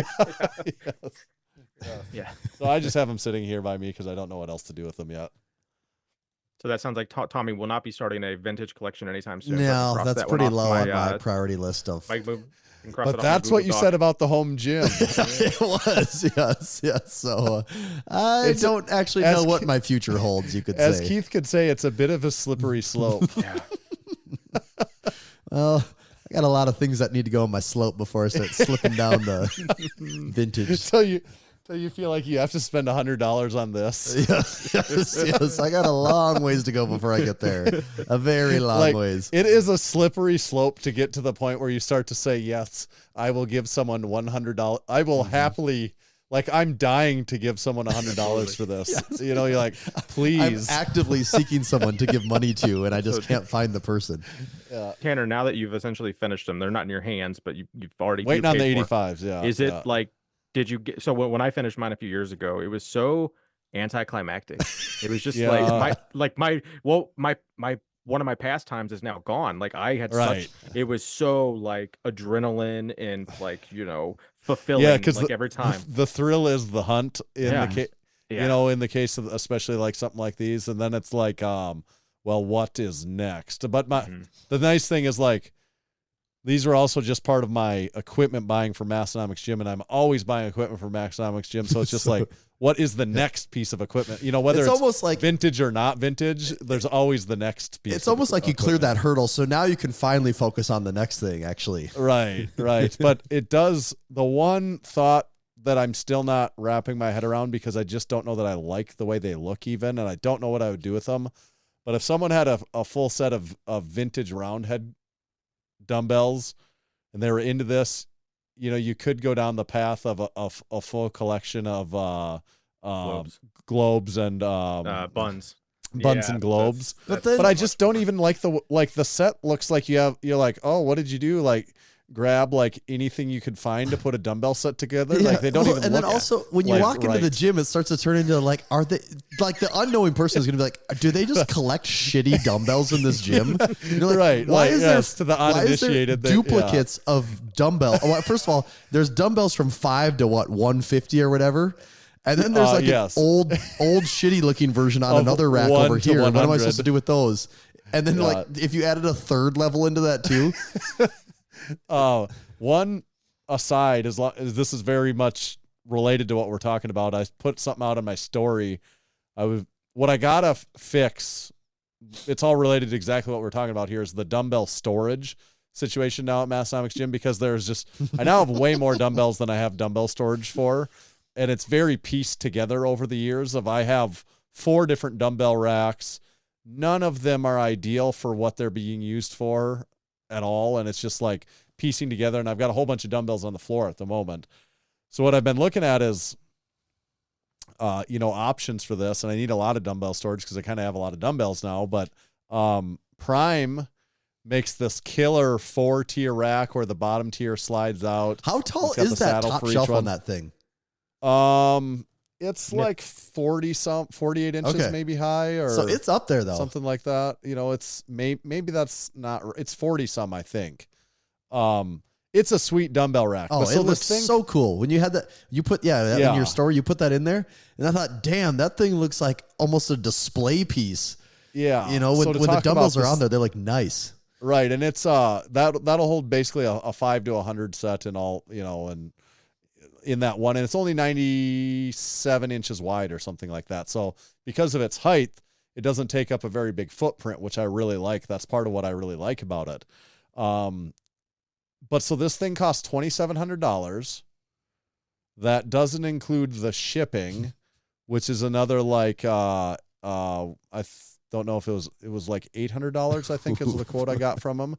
So then we're looking at $3,500. And the kicker, there's at least a 12-month lead time to get one if you want one. And I'm like, okay. But so if I want to give you $3,500 and I'm like, $3,500, I bought most of my York roundhead dumbbell collection for that. Yeah. You know, like also like there's whole racks that you didn't spend that much on, right? I'm like, this would now be the most expensive single piece of equipment I have in the gym. Like next to probably our Ghost combo rack is worth more than that, but like this would be one of the very most expensive, and it is literally just a shelf, a rack for the dumbbells. It's just a shelf. That's all it is. It's a shelf. So then, so I'm a little off that one now. A, the price, and B, if that was enough, the lead time. I'm like, well, I don't want to wait 12 months for anything if I'm going to give you the money. So then someone pointed me in the direction of Irwin Fitness makes a 4-tier. I think what I've decided is I need a 4-tier dumbbell rack. And not only do I need one, I need 2 4-tier dumbbell racks. And that could get me to a pretty good place with storing most of the dumbbells that I've got there now. The Irwin Fitness one though, once you start making it the 4-tier, changing doing most of the stuff, it ends up being like almost $2,000 a piece. But here's the kicker. Still quite a bit cheaper. Is according to Google, Irwin Fitness is out of Manitoba, Canada. Tanner. Yeah, that's right. It's still North American though. So could you pick that up? I'm saying that's the kicker. No, I could. It's possible. Yeah, it is possible actually. Especially if there's 2 of them, like it could, and if we were making a trip, it could be worth it. But they'll also, I think, do pretty custom things. So what I'd almost like to do, even on their 4-tier, I'm like, can you give me a 5th tiny tier on one of those that for my York roundheads that I could then put all the smalls on, Keith? Yeah, my yeah, ones, you could go my ones through 1 to 12, 1 to 15, something. right, and because what I just need is a tiny shelf for the smalls. Like it doesn't even need to be like a dumbbell shelf. It's literally just like a shelf, but I just want it like a fixed part of this rack, you know, so it's all like a Is this one. Is this the Pro Series 4-post multi-storage rack? I think that's what it's called. Starting at $750. Does that sound right? Yeah, because that probably is it, because it starts off way cheaper, but then as soon as you start making it a you know, because there's options there. So it's the Citadel dumbbell storage rack. Ah, the one next to it. Okay. It's the Citadel, and then you custom color, and then the 20 pair 4 shelves add 608, so it gets it up to like $1,800. Yeah. But you can get it in a custom color, and it's still nice, and it's got the Would be cool. yeah, and it's made with the 1-inch hole hardware, so you could in theory add whatever on to Add a this you 1-inch wanted drink to, spotter too, on but- there. Yeah, the OG. Exactly. I say that. But to do 2 of these and maybe make it a little more custom, I'd be looking at like probably $4,000, like $4,500 to get 2 of them, but it would change the layout of the, Would you you know, say it'd it be, would change the game? yeah, I don't even know at this point. I just try, that's what I'm going in a circle in my head if this could ever be worth it or not even. How many of the bros would be upset though? Because wherever, I'm assuming then there are mirrors right above your one dumbbell rack. So now Yeah. your dumbbell rack is going to be literally almost 1.5 feet taller. That's why I can't go with anything taller in my gym. 'Cause, Yeah. like, it's going to cut out and it would stick out so damn far. Or- it wouldn't really. Or would you put it to the wall to the right, Tanner? Well, I need 2. There's a dumbbell rack there also now. I That's need a what I'm dumbbell saying, though. rack. Would could it just go Well, I there? need one in both of those spots. Oh. Still, because I still have to have 2 of these. So I there has to be one in front and on the side, no matter what. Like you're saying, one for the Yorks and one for the other ones, or just one to Right. fit all the regular ones? One to fit the regular ones. It wouldn't even still be enough to fit the regular Yeah. ones because it goes up to 150, and then I need a second one for the Yorks. Because looking at this, like, oh, okay, they have. The different pictures show different levels of. Okay. Yeah, that will fit 5 through 100s in every 5-pound Okay. increment. And if I could customize one to have like a little extra shelf just above it, or maybe on the side, or so, you know, do something a little customized to fit the smalls, one could completely take the Yorks, and then if I got another one, it would almost completely take all the other ones, and then just the really big ones I'd need to do something a little different with. But so yeah, I would still need a dumbbell rack in front and on the side, both sides. But yes, it would cover some of the mirror. But part of my thing is I just don't give a shit I don't blame you. about that. And also I'm tall, so like I still will, you know, if I want to look in the mirror, I still can. But yeah, that is a consideration though too. So I don't know. I'm not convinced on this yet. I haven't found the perfect option as of yet, but I'm still I definitely say you bend some guys' ears at home gym con and see what they can do for you. You might be able to Yeah. get some completely I mean, that's custom good. out of the block from someone that's not even known Well, for dumbbell racks. and I don't even know, like the saddles are nice because that's like a very defined place where you put each dumbbell. But I also think the saddles waste a little bit of space too, where if I have an option that doesn't have saddles, They do. I'll I can say actually this fit though, more dumbbells. Tanner. I know Massenomics is different, but the last gym I was at had 2 different rooms, and one room had Yep. some dumbbells that didn't have the saddles, and that thing just turned into a war zone of people, especially the lighter ones that you can toss around Right. easier. When there wasn't a designated spot, it got really sloppy looking at times. I would say people are really good about that at Massenomics gym, that like they have that mastered now. Like it doesn't, Yeah. there's never a dumbbell in the wrong spot. Actually, the only thing I do is, this is part of my daily routine, is people just put the Yorks in upside down, and I just like God, to turn that pisses them. me off so So I fucking just much. like to turn them so the York is faced the, you know, so the numbers are all the right way on all of them. And I don't mind that people do that. Like that's just part of my own OCD thing that I want them right. But they do at least always put them in the right numerical order. I had a buddy that knew how OCD I was about that, and he was I think I had to go to a wedding or something, and he was in town and needed to work out, so I just let him into the gym to fuck with me. He turned every single pair around, literally. I was so pissed off, and like I couldn't and I think he texted You can't me lift until you fix it. No, Almost, I yeah. had to go down there that night, like Yeah. at like 11 o'clock after a wedding, half drunk, and fucking move them all back around. I was so pissed off. That's definitely a good way to mess with me. I think we got to start talking about Tommy some more. Yeah. So what else is on your list then? Okay. We talked about the dumbbells as a potential list thing. So then just dumb little things. Wall control is fairly cheap and it looks cool. I think that It is cool. I might throw some of that in there. Do you have any of that, Keith? Yes, yeah, I've got a few of the orange ones. I love wall control.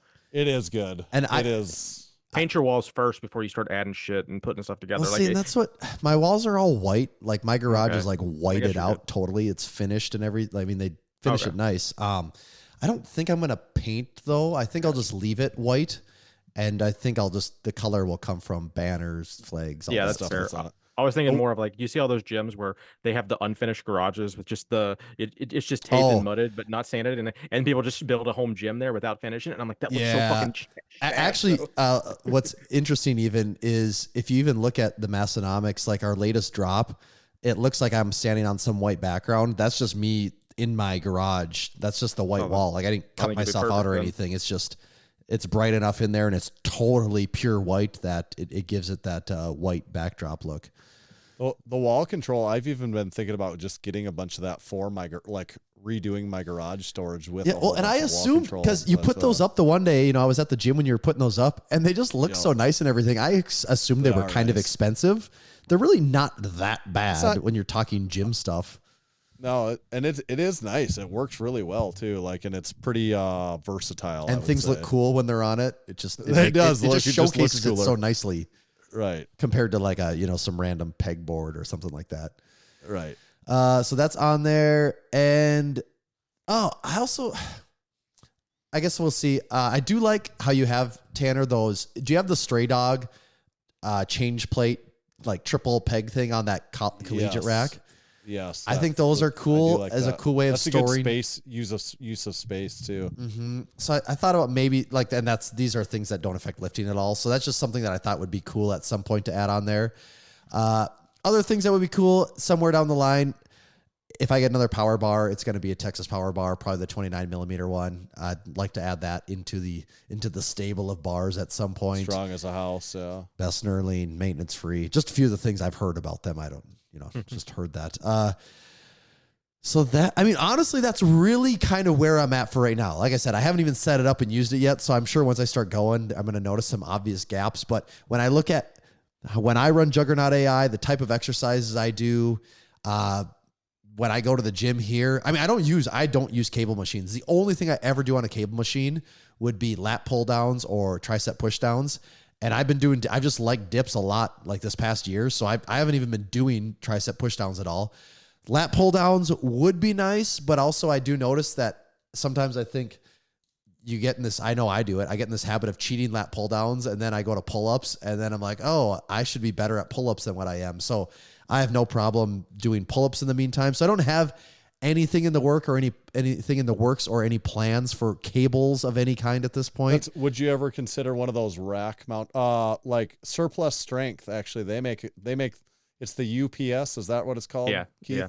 That would be the is that the gold standard if you're going to do if you're not going to do a dedicated mounted standalone, yeah.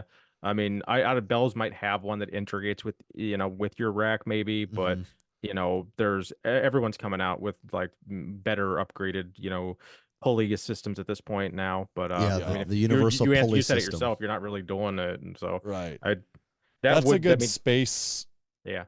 Not not additional space that would probably give you a way to do lat pull downs too if you ever really wanted to do that. Mm-hmm. So that would be a potential option there. So what is your goal, Tommy? To offset a commercial gym or to replace a commercial gym? What I'll probably do, and I'm keeping an open mind on this. I don't have any like major things set. Is luckily we're entering the time of the year where training in a home gym is going to be great in South Dakota. So I'll ride this out through the spring, the summer, probably as late as I can into the fall. And my garage, it's finished and insulated and everything. So even when it's shitty out, it never really gets below, like the coldest it gets is, right around 35-ish. I mean, is that about where your gym or your garage sits, Tanner? Well, mine's heated. Oh, yeah, you have a heater in yours. I forget, yeah. Yeah, I have like 55 to 60. Yeah, it always sits right, like the coldest it ever gets, even when it's 20 below, it's right around that freezing point is where it gets. Right. And so what I could see... if it's insulated and it's new built, it's not going to get that cold in there. Yeah, and so what I could see, though, I'm like, I could see potentially, even, like this year, we didn't even really get like cold weather until January. And so the gym that I go to right now, it's just month to month, whenever you want to go. So I could see, all right, January's looking kind of shitty. Let's sign up for the commercial gym and I can have that membership January, February, March if I need to. And then by then April, it's always decent in April again. So that's kind of what I'm thinking, but I don't know. Maybe I'll like it so much that I'll just throw the propane heater in there, warm it up for 10 minutes before I go out, and then it's tolerable. I don't know. There's options there. You'll find out. I am glad with your answer. I was afraid he was gonna be like, well, I'm just gonna use it like one day a week. And No. Start to go to the commercial gym like 80% of the time. Like fuck that. No. Especially like the way you're talking, like you don't utilize the majority of what people And utilize that's when they go to a commercial gym. You're right, so. and that's part of what when I really took a step back and looked at my gym usage. A lot of people do love machines. Like they pick their gym based on the machine. I've talked to people at the gym. Like Which is I come a funny to this thing gym for people like us to think about. Oh, like that's a foreign concept to me. I've never even thought of it that way before. And then I start to look, I'm like, well, I haven't used, there's just rows and rows of machines in here I've never even used. I've never even touched before. And then the ones that I do use regularly are ones that it's just to do something different. It's not like I'm getting some magical stimulus out of that machine that I couldn't replicate in a home gym of any kind. And really, like I said, the majority of my training is barbell training. And then there's a few dumbbell things. And then, you got pull-ups, dips, body weight, stuff like that. So when I really looked at it, I realized, damn, there's not many exercises that I'm coming here to do that I couldn't exactly do in a home gym, and also do it with better equipment on top of that too, because I'm using, crappy, I don't even know, it's like X-Ult. I don't even know what that brand is. XULT. All that's that. I mean, half the bars there don't have center knurling. And then you'll go there, and then the one day you want to squat. Oh yeah, of course, like everyone's using the ones with center knurling. So then you're squatting without that. And it's just little things like that are really annoying. It's a rig that's mounted to the wall. So it shakes a lot. Just little things that are dumb that don't make your workout worse, but they don't make it more enjoyable. So yeah, so it's basically like the stuff you do use, you can have a better version of it at home. Oh, significantly better version. Yes. And then you don't have the stuff that you never used anyways, which is okay. Mm-hmm. So yeah, that's why I'm not too worried. I really, and for me, the biggest thing is my time is such a commodity right now. And the number of times where even on the weekend, it's just so hard for me to go to the gym on the weekend, because if we finally get the kids to sleep, then one kid's not sleeping, and we got this going on and this going on. And by the time I drive to the gym, rush through a workout, drive back, it's just a pain where it's like, I can just step out into the garage, do this workout. If I need to come back in for 5 minutes and help with this one thing, I can go back out. So like I'm looking at that, and that's a huge time saver there. And then also just my day during the week, that's typically when I'm working out is on weekdays. And the fact that I can just pop into the garage gym and do my workout is that honestly might be what I'm most excited about, is just having that time saving. It's a life changer. You're going to love it. I really think you will. So was it just the fact that you got into the new house now? Because I know when you were in the townhouse, we had talked about it. You were like, it's just too early until I get, gotta see what happens. So, and then yeah, I'm actually gonna make a YouTube video about a lot of this stuff. Yeah. But I really even into this new house actually now. Knowing this, I still did not plan on having a home gym at all when we were making this. And we built this house. So like knowing that, could have done a few things a little different that would have made life a little better even. Low garage heater? Yeah, there are definitely some things that would have been the time to do this 6 months ago when I thought that, or when I didn't think this would be a possibility. Like if we had these plans in place 6 months ago, I could have made some decisions that would have made life better. But I don't know, just something in the last couple of weeks. I just thought, I think what it really was there have been several times in the last couple of months where I've just been so insanely busy with just work and life that I'm like, man, I really want to go to the gym, but just the idea of getting my stuff ready, getting in the car, the 10 minutes there, getting unpacked, putting my shoes on, getting started. And it's like, I've already taken 30 minutes out of my day and I'm just starting to warm up now. And then while you're doing that, then I got people calling me. I mean, all these annoying things that can go to the side, but it's just the time thing is what was killing me so much, to where it started, this switch started to flip in my head. And I'm like, you know what? I really think life would be a lot easier right now if I could just do this at home. And the other thing that really clicked for me too was I realized that the exercises I'm doing in this gym are not dependent on this gym in any way. I could do these exercises from home. So once I really started to think about those two things, that's when the home gym seemed like a real possibility. Then it makes it nice, when we're at like the Arnold with just having the connections that you can acquire a lot of the stuff you need for like maybe a less. I'll put it this. So we also have a lot of friends in the industry. It makes it a lot easier to acquire certain items, just acquire them cheaply or more affordably. So like, yeah, we got a lot of things going in our favor too. Another thing is if you go through the nice part of the year and like if you got to the point where you're like, oh my God, this is so much better. I'll never go back to the commercial gym. It was just like 2 years ago, I put in it's a natural gas. It's like Hot Dog. It's a common brand, a ceiling mounted natural gas heater. Mm-hmm. They're not that expensive. Like the heater itself is like $1,000, but it's like a very, they're legit. Like, okay. I see it. Yep. I see what you're talking about here. Yeah. I think mine's like a 60,000 BTU hot dog. And then it just plumbs into your natural gas and you it's gotta be vented outside, but that's easy in a garage.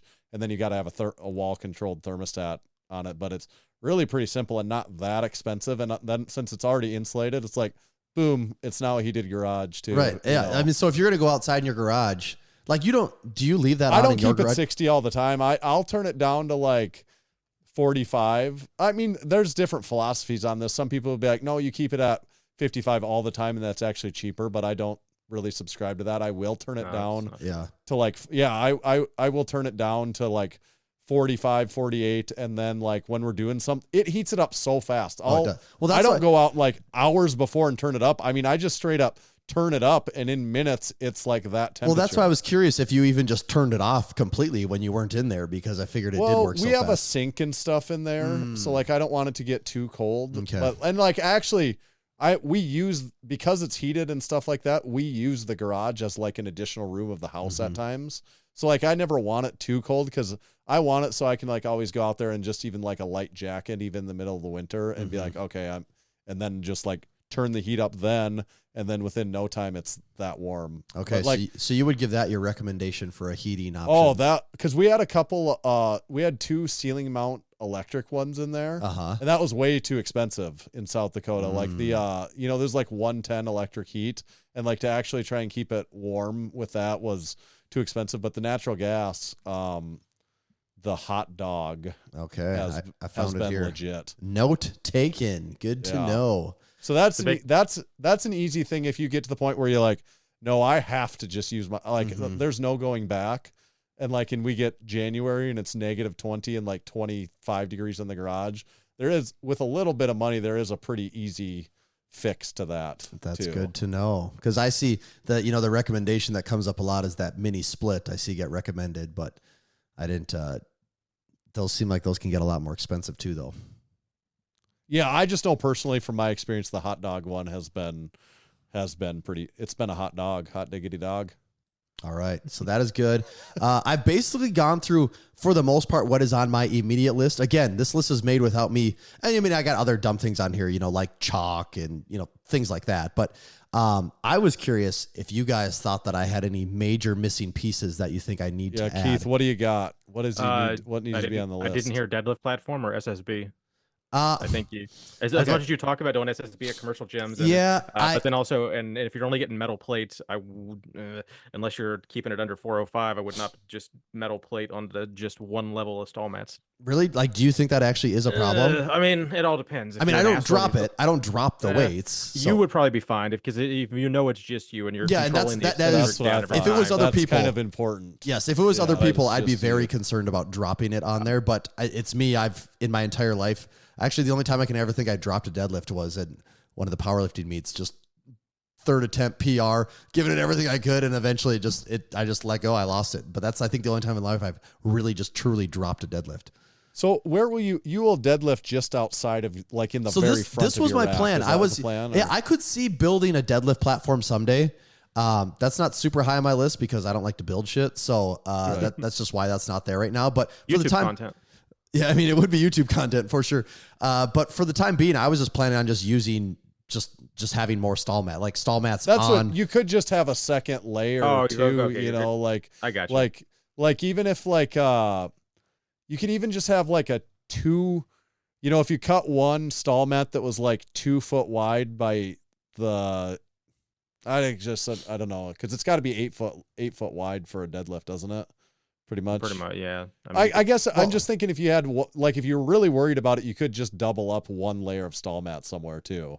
And just pull it out even when you're deadlifting, Right. maybe. That's what I'm thinking. Like, you just have one piece that you basically just slide up there to just have a double layer when you really want to. Oh yeah. Yeah. I If you suppose. were worried about that, Yeah. you know, or get one pair of bumper plates too, because like when I have people so we have a deadlift platform, and then but when I have multiple people, or we have multiple, like we have someone wants to deadlift with a power bar, someone wants to deadlift with a Texas deadlift bar, then we have to separate. So I always have anyone that's not on the deadlift platform, the first pair of plates are a pair of bumpers, and then we've worked up to 4 or 5 with that without me being worried. But I mean. Or, Sure. you know, like Grant sells those squares. Well, and I have one of his squares because I was like, I could do that where.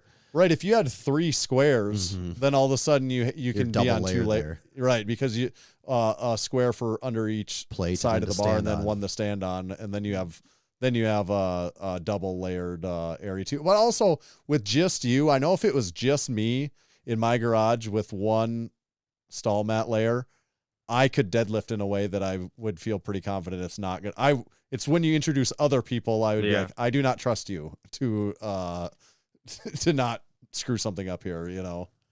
Do you need to do you have to keep in mind noise control? I don't know, like No, I don't know if you have a bonus room above your garage or anything like that. No, nothing above the garage. And the only room I don't lift late or early in the morning. 90% of my lifting is going to be when the kids are at daycare and my wife is either at work or she's in the house, but it's the middle of the day. So noise is basically not an issue for me.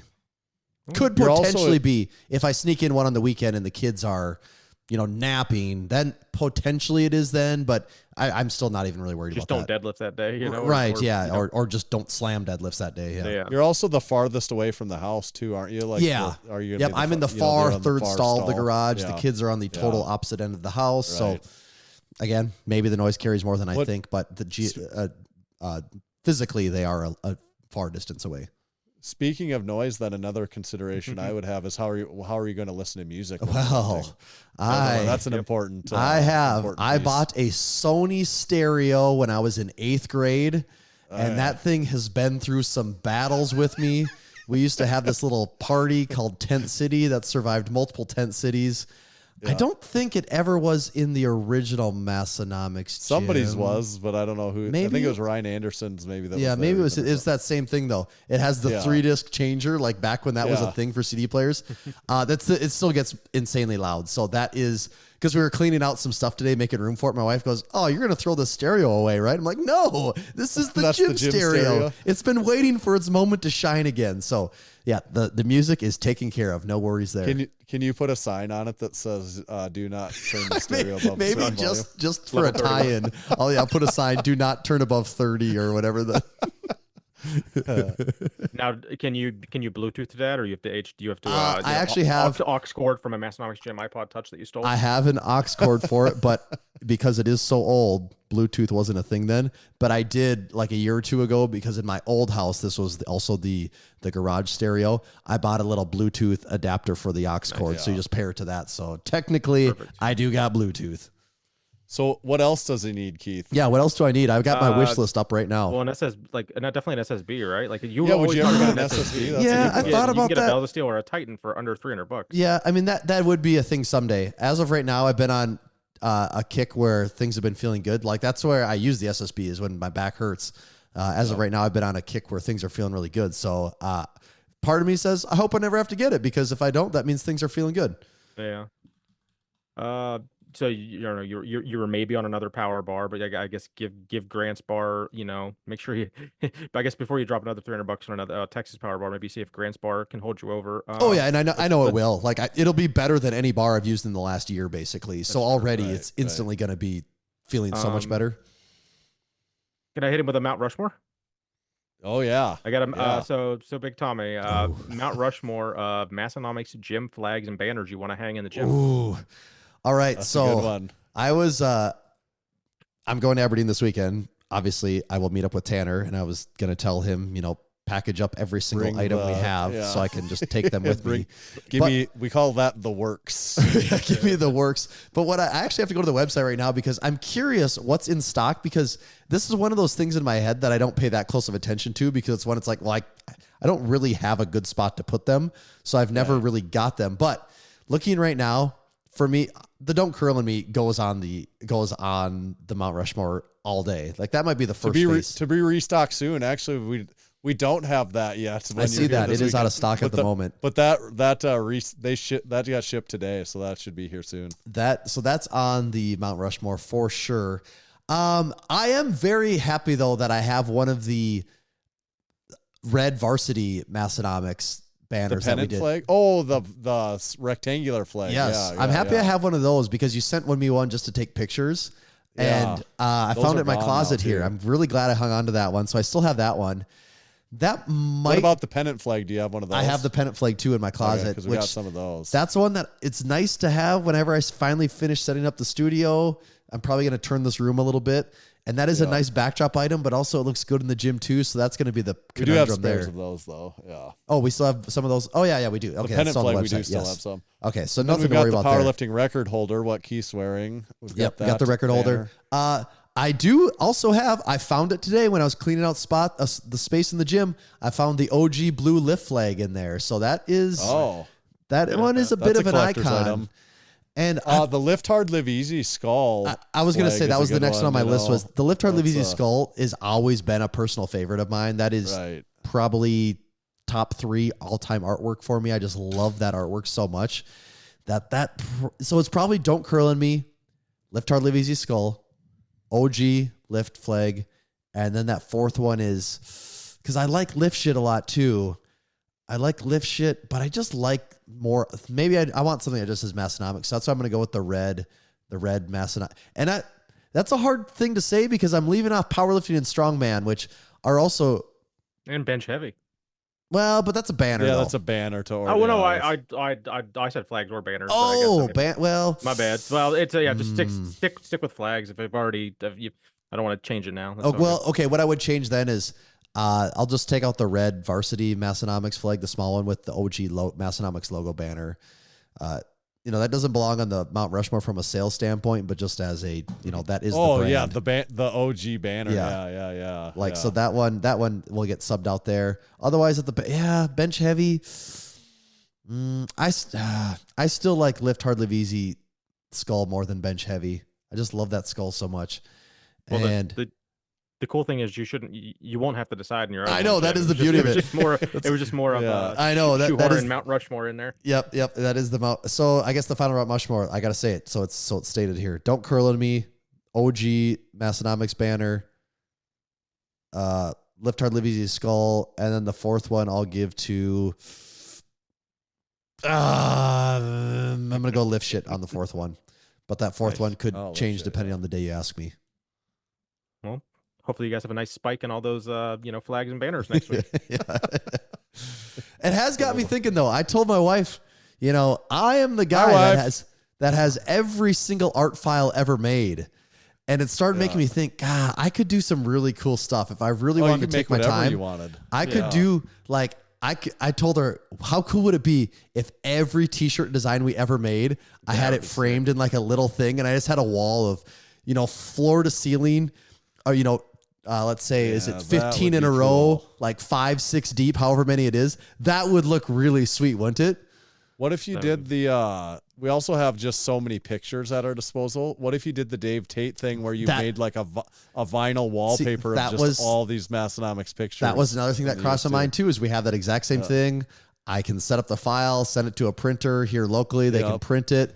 I mean, I could tell them to come hang the damn thing even. Yeah. And so those are all, the flags are the easy one for right now. Like I can just grab those, put a pin in each corner, we're good to go. So that will be the immediate option. But depending on how into this life I get and how much money I want to spend and time into the decoration part, I definitely have some potential ideas. Yeah, I think the decal wall thing, like Dave Tate with all the pictures, would be awesome even in a Massenomics gym. Mhm. But I'm like, at this point, I can't take anything down. Yeah, so I don't that's- know. Yeah, you like- don't have that option anymore. Someone wanted to do a lacrosse ball rollout thing on their shoulder, and you need a wall to do it on. And they had to open the gym door and go like outside of the gym because there was no normal height area that they could find not covered. And then you said, "You're right. There's nothing on the doors. We got to fix that." yes.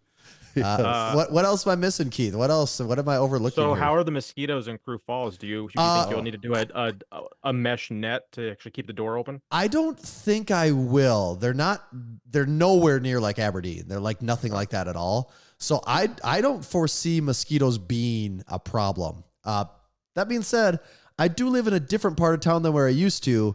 Where I used to live, the housing was a little more dense. Now I'm out on the edge of town, so it might be a different game where I'm at here. We'll see. Summer will. You haven't been tell. through the season yet. Yeah. So that is something to think about, though. You do got a point there. Sometimes I don't know that this would be the case there. Well, sometimes it could be even better. Maybe it's in an area where there really aren't mosquitoes too. It depends probably so much on standing water. Like if it's in an area where there happens to be like a lot of standing water, or like when there's not, then there might not really be any. There's no standing water here. The closest thing is there is a river, like a little bit of ways, but I mean that's probably half mile to a quarter away. So, yeah, there should. I don't think mosquitoes are gonna be much of a problem. Well, it sounds like most things on your list will fit under a bed, so I think that's a good. I think that's good. I mean that Yes. to harken back. Good Yes, call. does it fit under the bed? Fitness finest.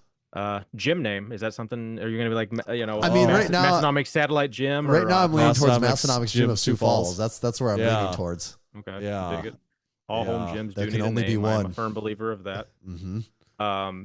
You can throw the Scout Reverse Hyper on your like way down the list, because I know you do like your Reverse Hypers. I think you can get there might even be other versions of the Scout, but the Scout at least folds up, so you could like put it Still fits literally under the away. bed, yeah. Well, yeah, it literally would. I think, yeah. It's a good spot where I can show up to the gym and throw my bags on and get my shoes ready and all that too. I mean, It's my you are gonna staging have table. Yep. You are going to have a barbell, and you already mentioned chalk. So, I mean, obviously, you need a barbell rescue brush, code unpaid, and you can check those out. This Barbell rescue brush is nice. They are pretty cool. They are super And they're bougie, cheap but, too, like, aren't they? like $50. Yeah, that's Or nothing. $49.99. Save 10% with sister podcast code. That's Will they right. accept that Help us in buy a person speedboat. at home gym? Probably con? not. I'm pretty sure I just gave Kim $40 cash last year. So I think it was.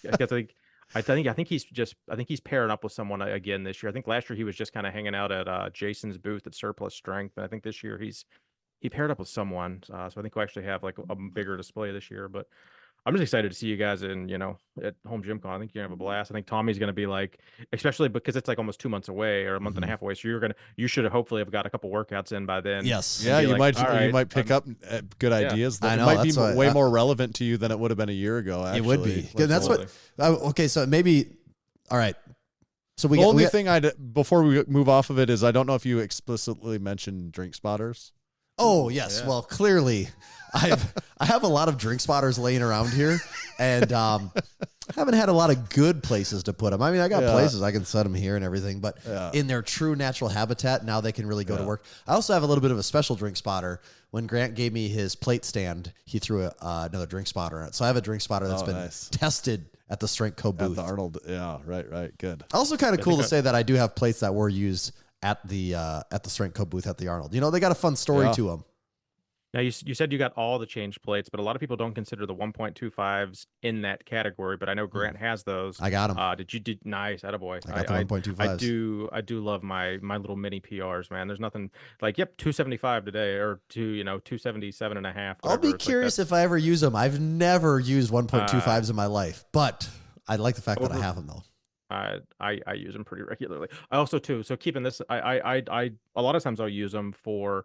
All right, I have a powerlifting meet coming up that's obviously in kilos. Right. I to want match the weights. I want That to is a take good something idea. That's closer to my opener. Right. Yeah, So I you never can thought get of it to that. when you can get it to like half a pound almost versus being almost 2 pounds off. I 3 like pounds that. off I like that use case more there. Also along, yeah. So that's yes, that's good. That's good. One thing you might want to get down the road is you said you only have you're gonna just have the spotter arms and so the safety straps. But Yep. I guess it'll all depend on you're gonna have some plate loaded. You're gonna have weight horns, so you just got to make sure those aren't in the way of like trying to bench or anything, especially incline.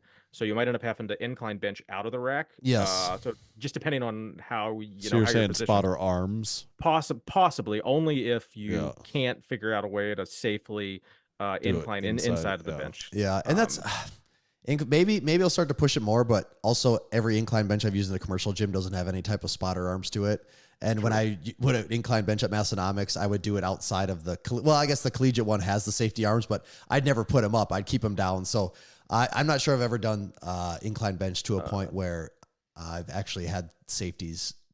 I like bench blocks. That's a great like $50, $75 thing you can get, to replace your tripod. I think it's pretty nifty. Yes. Oh, you're gonna need a tripod. Luckily, you probably got And good tripod, luckily, so- I have a business that relies on cameras and things like that, so I do Yeah. got plenty of tripods laying around. So are we gonna see more Tammy? Tammy, who's Tammy? I literally always combine your guys' names sometimes when I'm talking. We're gonna see some Tommy more Instagram stories actually lifting because Actually, yeah, I said that.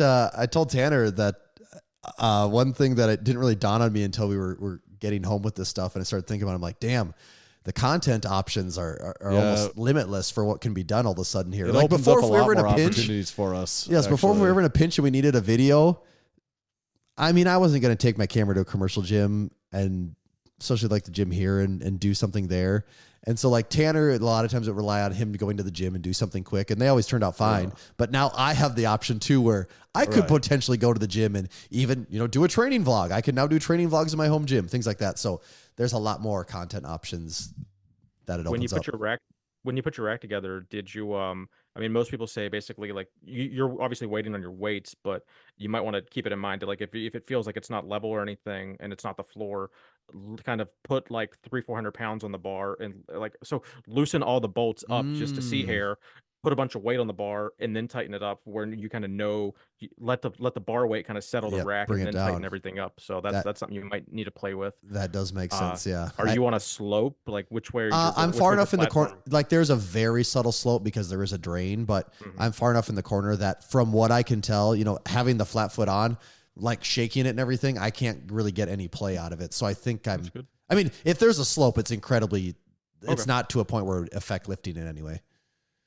How many 45s did you end up ordering? I think so what I have for the 45s is, actually should back that up. Me and Grant have kind of a thing going on. So there's a little bit of something hang up at the moment, but the plan is I'm going to have four pairs. So I have 405 there. And then, between the 25s, 10s, all the other stuff, I'll be able to go up around 500 ish.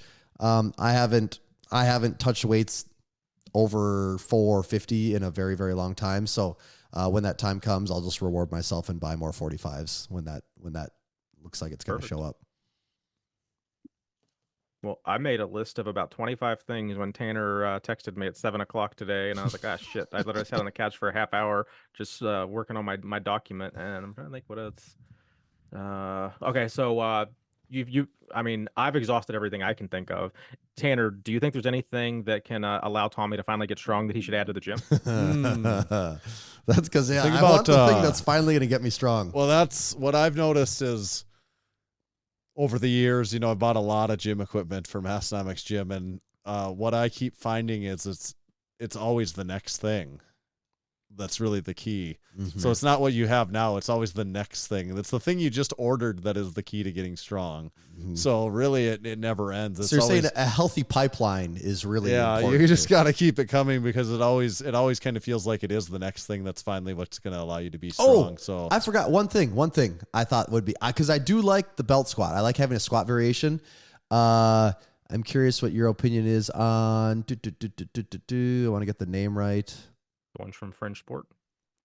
Yes, the one from Fringe Sport. Yes, that is the one. I that's, can't actually find it on pretty my popular. list. I think I'd just hold off on it if they don't have the one with the kickstand yet, because I know Kyle at Kaizen was working with them to get a kickstand version of it. I think. Yep, and I saw that on their website. I think that one's on pre-order right now. I think it said so like if I in was the to next. do that, I would definitely make sure it has a kickstand, and it was like $200 or something. I think total. Yeah, So I think the it's not a plain bad- one's 200, and the one with the kickstand's like 300. So and that's basically just the arm that you attach that pivots inside the yes. rack, and Yep. yeah, that's the one I see all the time. Yeah. Yeah, so that's what I could see adding that in sometime soon here too.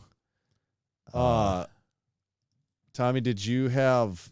I know you had it as a bullet point here, but you've been looking a lot more purposefully at because you're looking at the equipment. Okay. You mentioned Gluck and stuff. You've been looking a lot more closely at the Garage Gym review channels that maybe you haven't really actually So looked, I've always with that eye before. yes. So like we're friends with those guys. You know, we're Brandon, they're on the Gluck, channel. I've always been Jake, fans of them, so I follow all their Adam. stuff. But when you're not like actively needing to buy things, for the most part, I follow them to keep tabs on them. You know, see just what they're reviewing.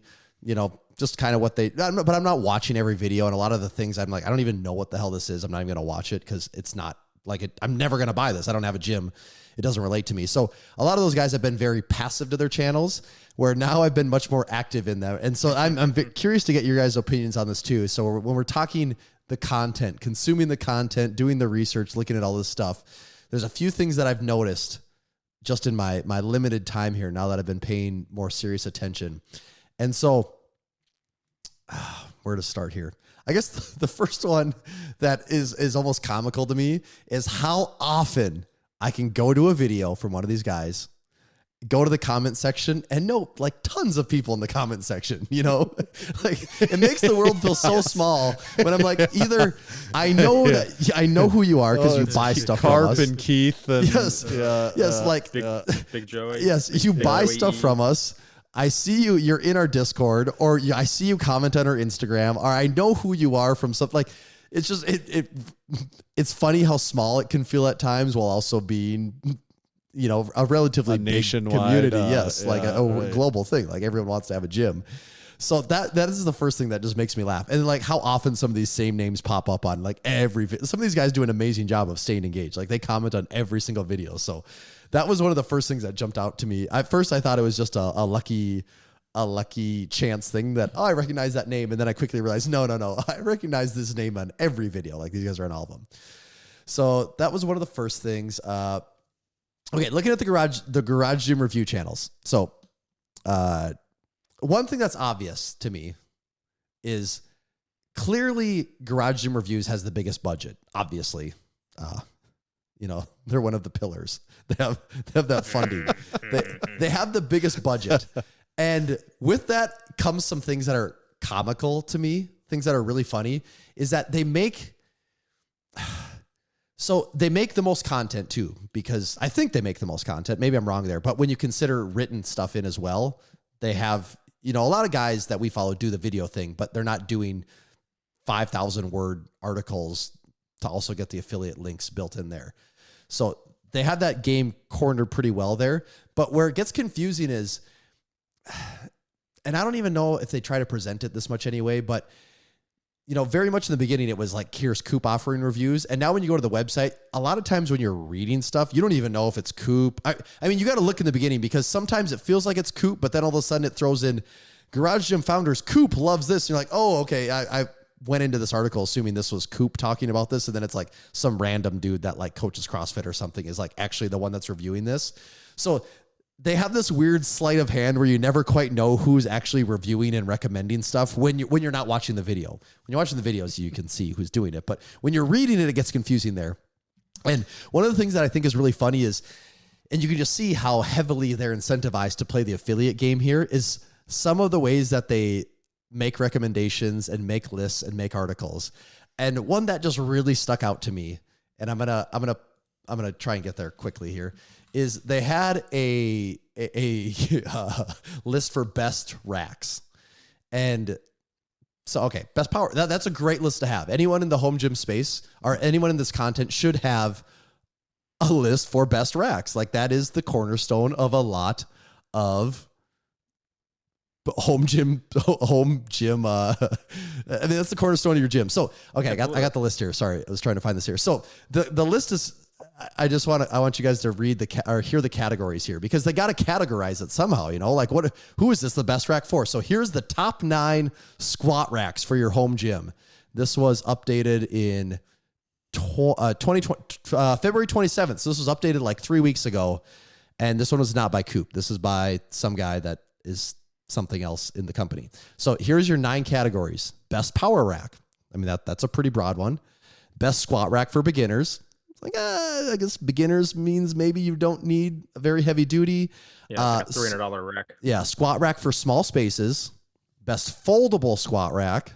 And already it's like, small space isn't foldable. Maybe there's some overlap there.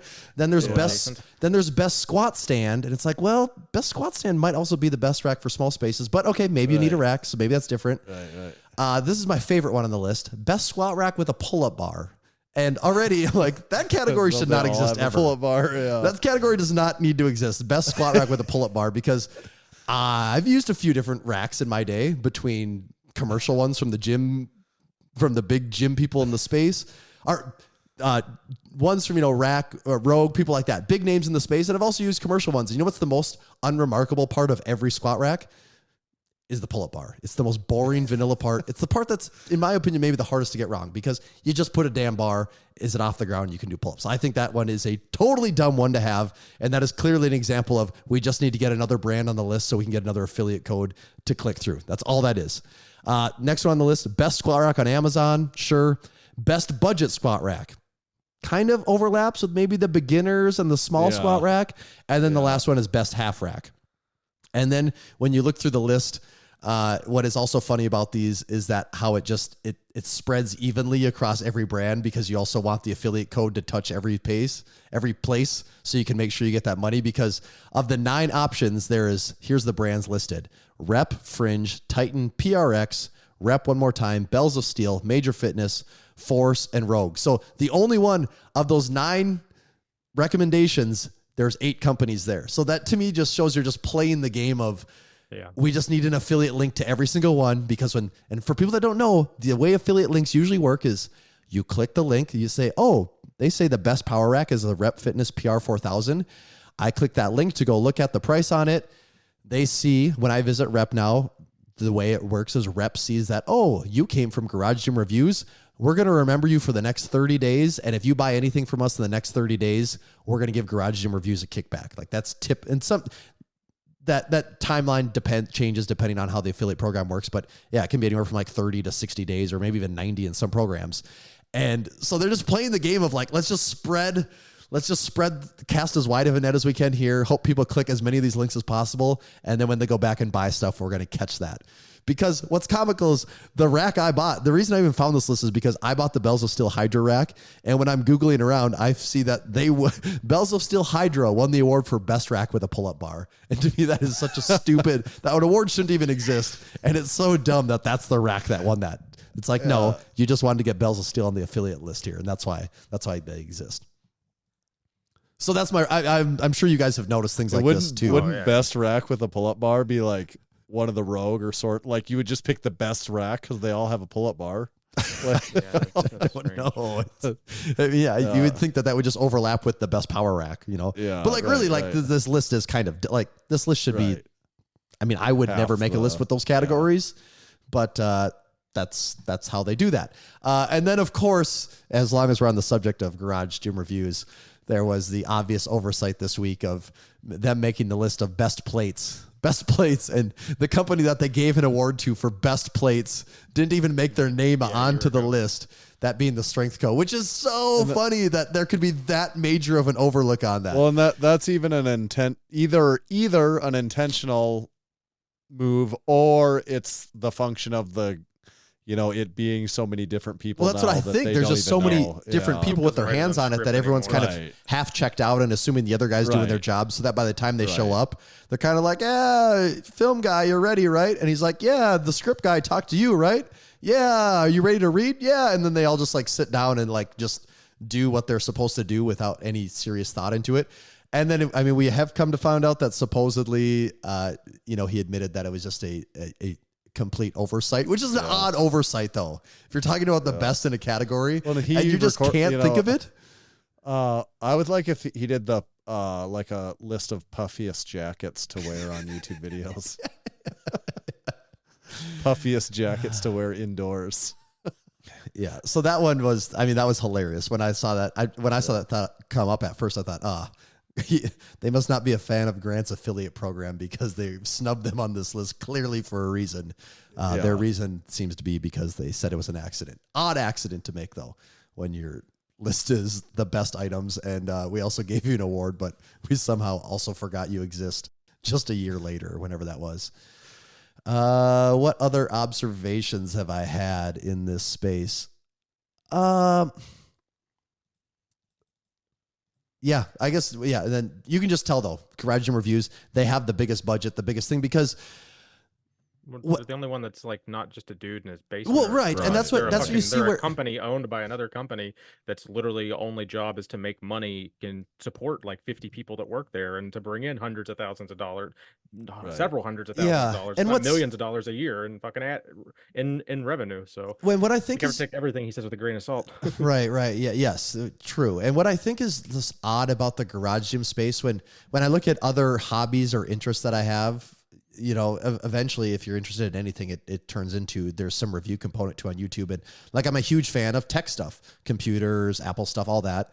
And I follow tons of guys on YouTube channels that review tech stuff. But tech stuff is relatively cheap in the scheme of things, and it's easy to ship. So like, companies can send out demo units to people and just say, hey, here you go. You get this for a month. And then when you're done, just throw it back in this box and send it to us. You know, it's kind of hard to do that with a rack or with some of these larger. That's not how that world works with that.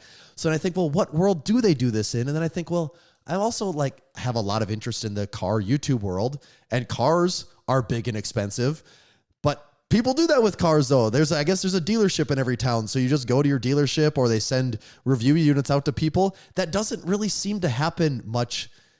I don't know. Is there a lot of guys that get, there's clearly guys in the space that get stuff sent to them for free, but is there a lot of guys that are getting like whole racks and because when I look now, so I'm starting to pop up, on these guys' email lists.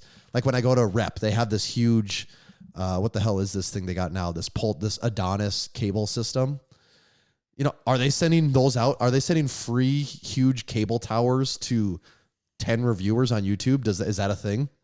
I think it's going to be hit or miss with like how big your channel is, how buddy you are with the guys, how much ad revenue or how much affiliate revenue you're actually how much bringing kickback you've done. Yeah, what you've done for them. I would not be surprised if Garage Gym Reviews is getting one of those. But do you think they're sending one of those things to Coop or Brandon? Or sorry, not Coop, Gluck or Brandon? I think Gluck and Brandon do get a decent bit of stuff. But even something like that, though, like, does that fit? Like, do they do reviews like of these giant cable towers like that? I think they turn down a lot of stuff too. Yeah. That is also part of it, though. Turns down a lot of shit. Yeah, because they have homes and they got to only have a certain amount of shit they can fit in it too. So that also is part of the problem, is that this stuff is big and takes up a lot of room.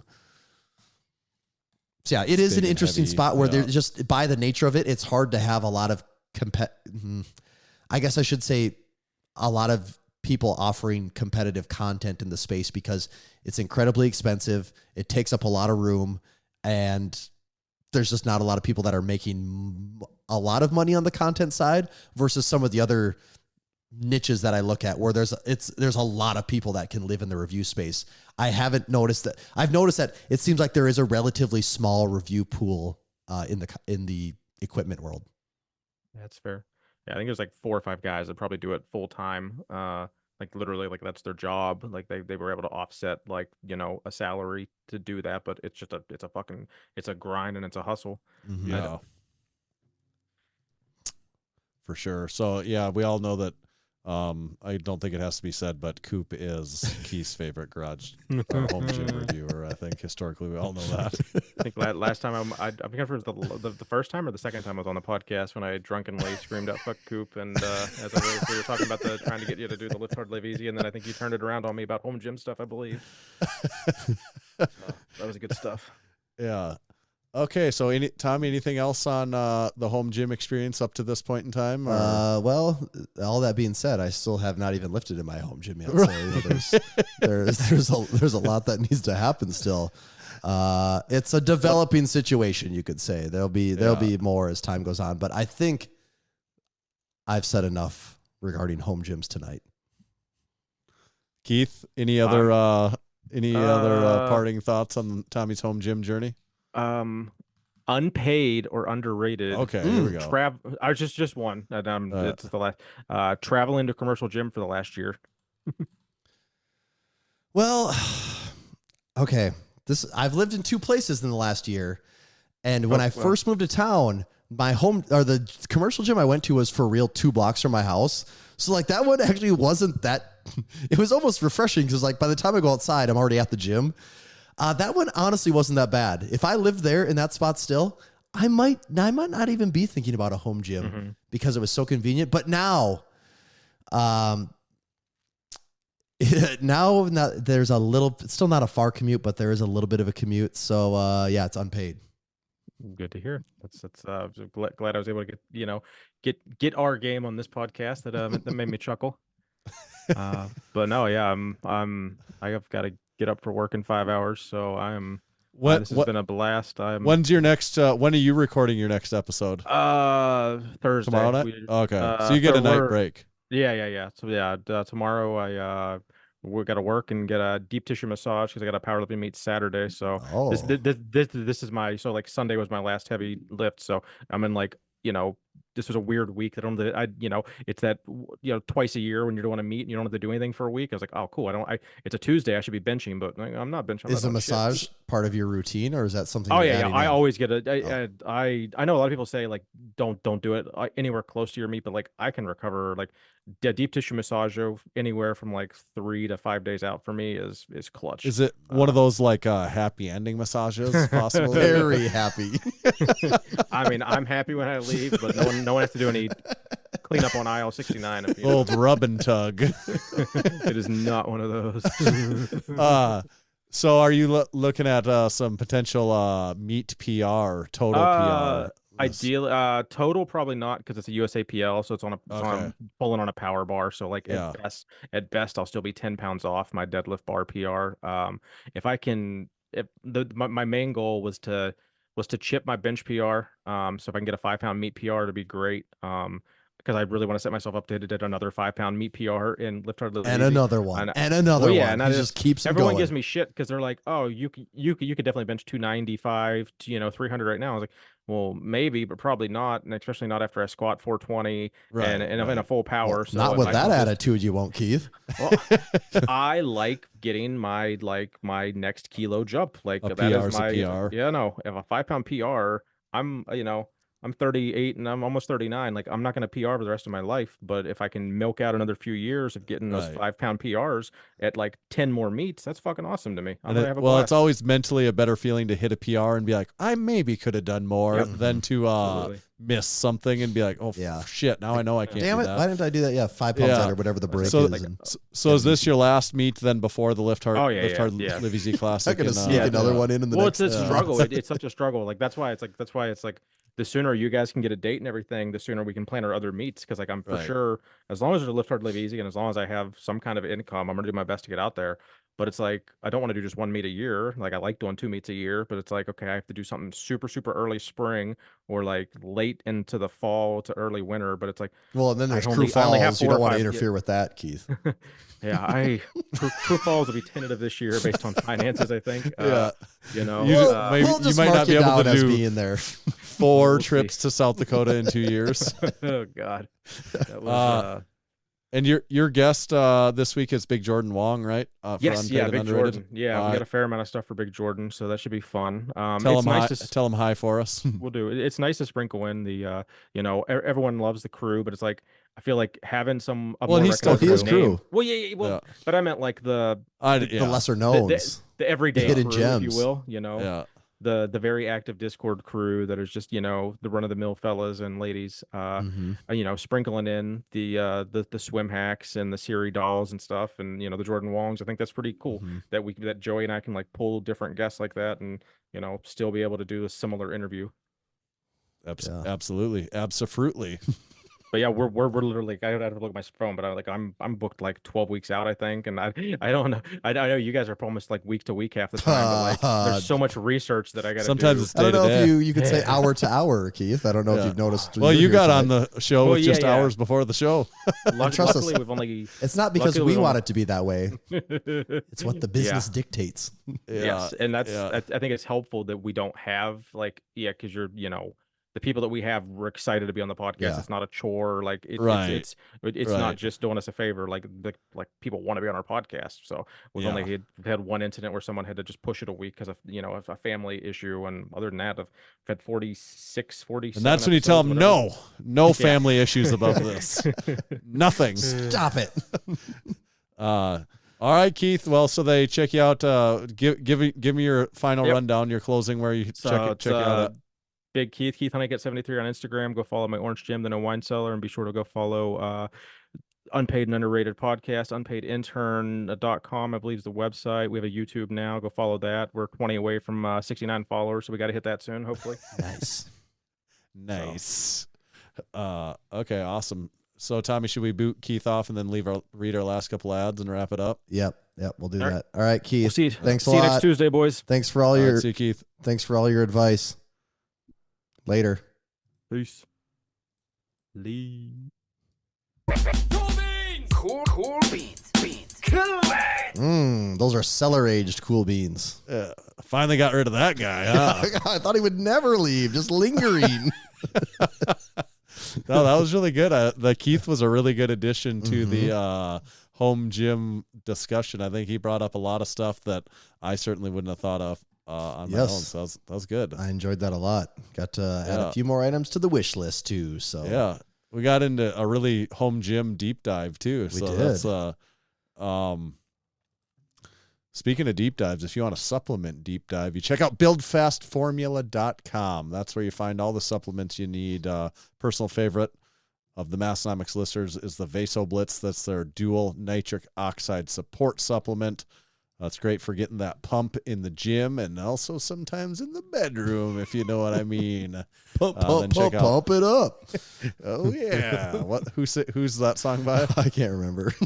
Pump it up. Yeah. I'll look that up. You keep reading the Okay. All right. Check out their caffeinated pre-workout supplements, also Blitz 3D, or then the full Blitz, which is kind of a combo of the Vaso Blitz and the Blitz 3D. And then my personal favorite, the 80-20 protein, which is nature's protein ratio, the 80% casein, 20% whey protein, and I prefer my favorite is the chocolate flavor. So check them all out at buildfastformula.com. If you use discount code Massenomics when you check out, it'll save you 10% on any order that you do there. You can also sign up to be a subscription model for any of these products. That'll save you an extra 10%. Stack those on top of each other. It's 20% off. Thank you, Build Fast Formula. Joe Budden. Pump it up. Oh God, I you know what soundtrack that movie was on? The soundtrack that song was on? I should know. Need for Speed or Very close. God, what's the awful 10 series? Don't tell me with Vin Diesel. What the fuck is that stupid movies? Speed, Too Fast, Too Furious. Too Fast, Too Furious. Yeah, is it on Too Fast? It's on. Is it Too Fast, Too Furious? It's is that the Too movie? Fast, Too Furious. So I got it right. You did. Although I could not think of the Funny name of you those said stupid fucking Speed movies. and Need for Speed multiple times, and then you said Vin Diesel. Like your brain, I could see it getting there. Yeah. I did know that. I can picture like Ludacris walking around, like open up the trunk. I can't remember that at all. I cannot remember that one bit. Yeah. I'm glad you could. That's good. I could sort of remember it eventually. I got to say, I did not realize how late it was. I did not realize we're damn near 2 hours and 20 minutes into this. That's a lot of home gym talk. That was a lot. Wow. Okay. That's what that's like. You're falling deeper and deeper in. You're the rabbit going down the hole. If Keith didn't have to get up for work in 5 hours, we could have gone a couple more hours. Might have to have them pencil us in a little longer for our podcast time at Home Gym Con. A few months from now, I'm gonna start seeing more orange things pop up in the background. You see those memes? It's always like day 1 of doing this, day 5 of doing this, and it keeps changing. It'll be like day 1 of getting a home gym, and I'm all excited about it, and then like day 7 of a home gym, and then like the last day is I'm just surrounded in York roundhead dumbbells. That's the other kind of variation of the meme is yes, I'm the type of person, I get a little bit interested in anything and I turn it into my entire personality. That's the it must be my entire personality now. Which any hobby, you're doing things right when your hobby becomes your entire personality. That's always a healthy good sign. Yeah. This episode is also brought to you by SwissLink. Since 1995, SwissLink has been importing military-issue goods to the United States and into the hands of those yearning for quality gear at uncompromised prices. SwissLink.com is home to the authentic Wavian fuel cans. They're from the same factory that's been pumping out jerry cans for the NATO forces since the 1940s. Made from 0.9 millimeters of cold-rolled steel, Wavians are the highest quality gas cans on the market. Big Mo at SwissLink has decided that a high-quality water can was needed as well, so SwissLink developed a stainless steel water can to match. It fits all your Wavian jerry can holders and is made from food-grade 304 stainless steel, so you can trust it to carry your drinking water. The cap is knurled for good grip, and the spout screws into the bottom of the cap for convenient storage. This is another addition to SwissLink's exceptional collection and dedication to quality customer service. Enjoy a 15% discount on your next purchase at swisslink.com by entering code MASS at checkout. That's MASS at swisslink.com. Thank you, SwissLink. Tanner, we had one more thing. Do we want to do this? Oh, might as well. I mean, I kind of felt we were originally supposed to do this with Keith, but I kind of felt bad how late it was getting on him. Yeah. We're going to do a little Has He Seen It? Tanner Oscar Edition 2024. Oh, boy. Big movie guy you are. Big award-winning movie guy you are. So we're going to see if Tanner's award-winning current-day movie chops are up to snuff here. I don't know if I've just... There's 1, 2, 3, 4, 5, 6, 7, 8, 9, 10. There's 10 on the list, and I recently saw one of these. This is what has inspired this. And we have a little discussion to have about the one that I saw because... Last year we did this. You got me on this, and I actually had seen way more than I would have guessed going into it. That's why I'm curious this year. Yeah. So how many chances am I going to have? So how many are we going to go through? There's 10 movies here. So okay, 10. So we're gonna talk about all 10. So some of these we're not going to talk about all 10. We're just going to decide if you've watched them or not. So are these all nominees for best? These were the nominees. Yes, we'll also talk for about the best. These are the 10 nominees for best movie, best picture, best. Why movie is there ever. 10? Does there need to be 10? Does the 10th best one ever win? There's probably thousands of movies made, so 10's a pretty small pool, I'd say. Okay. I've probably seen, I'm going to say 3 of them. 3 of them. How many have you seen? I've seen one of them. Just as of like 3 days ago. So this maybe my number's 0. This was at 0 for me. Well, but even last year you saw like 4 or 5 of them, and my number was 0. I think last year too. That's the only reason I'm picking 3 is just because I remember last year being a little surprised that I had seen as many. So I'll say 3. Okay, I'm gonna start at the bottom of this list and work my way up. Okay. First one on the list: Killers of the Flower Moon. I've barely maybe heard of that name before. I have absolutely no idea what it is, but I feel like maybe I've heard it before. It is a Martin Scorsese one. I believe it was a Netflix one. Leonardo DiCaprio's in it. Pretty big name. Maybe you've heard of him. Yeah. But what was the name of it again? Killers of the Flower Moon. It's probably good, I suppose. I'm sure. Martin Scorsese and Leo. Yeah. How could you go wrong there? Does Leo ever swing and miss? I don't think so. Hasn't done it yet. Oh. The next one. Maestro. Not the Maestro. Just gonna say I do know the Maestro. I think we all know that we know the actually more recent listeners wouldn't actually know the Maestro story. And I don't know that we need to get into the entire Maestro story. I'll put it on the list for another time. I'm gonna write the Maestro on here because that is a good story to tell. We do, and I know it's come up a few times over the years. We've revisited the Maestro, but it might be time that we revisit the Maestro story. We'll do some research and decide if that's worth bringing up or not. Okay. So no, I don't know what that is either. Okay. Oh God, I just closed my tab. That one is a full list here. It is Bradley Cooper, Steven Spielberg. Never heard of it myself either. Big and there names. again, Bradley Cooper and it seems big like names. it's probably Never heard a of good it. movie. Okay, so you're 0 for 2. Next one, Anatomy of a Fall. I've definitely heard that name. I have no idea what it is. I hadn't heard that name. I don't even know the person's name in it, so I can't help you there. Next one, Past Lives. Don't know what it is. I don't either. Don't recognize the names. Next one on the list, Poor Things. Don't know what it is. Okay. I don't know anything about it. Next one on the list, Barbie. Yes. Bing. Ding, ding, ding. I watched Barbie because it's on some HBO or something. It's on HBO. I watched it with a couple of my kids. And was it okay? Worth watching? Yeah. I want to thought watch Barbie it. was a good movie. I want to watch it. Just haven't got to do it yet. I would absolutely recommend Barbie. Okay.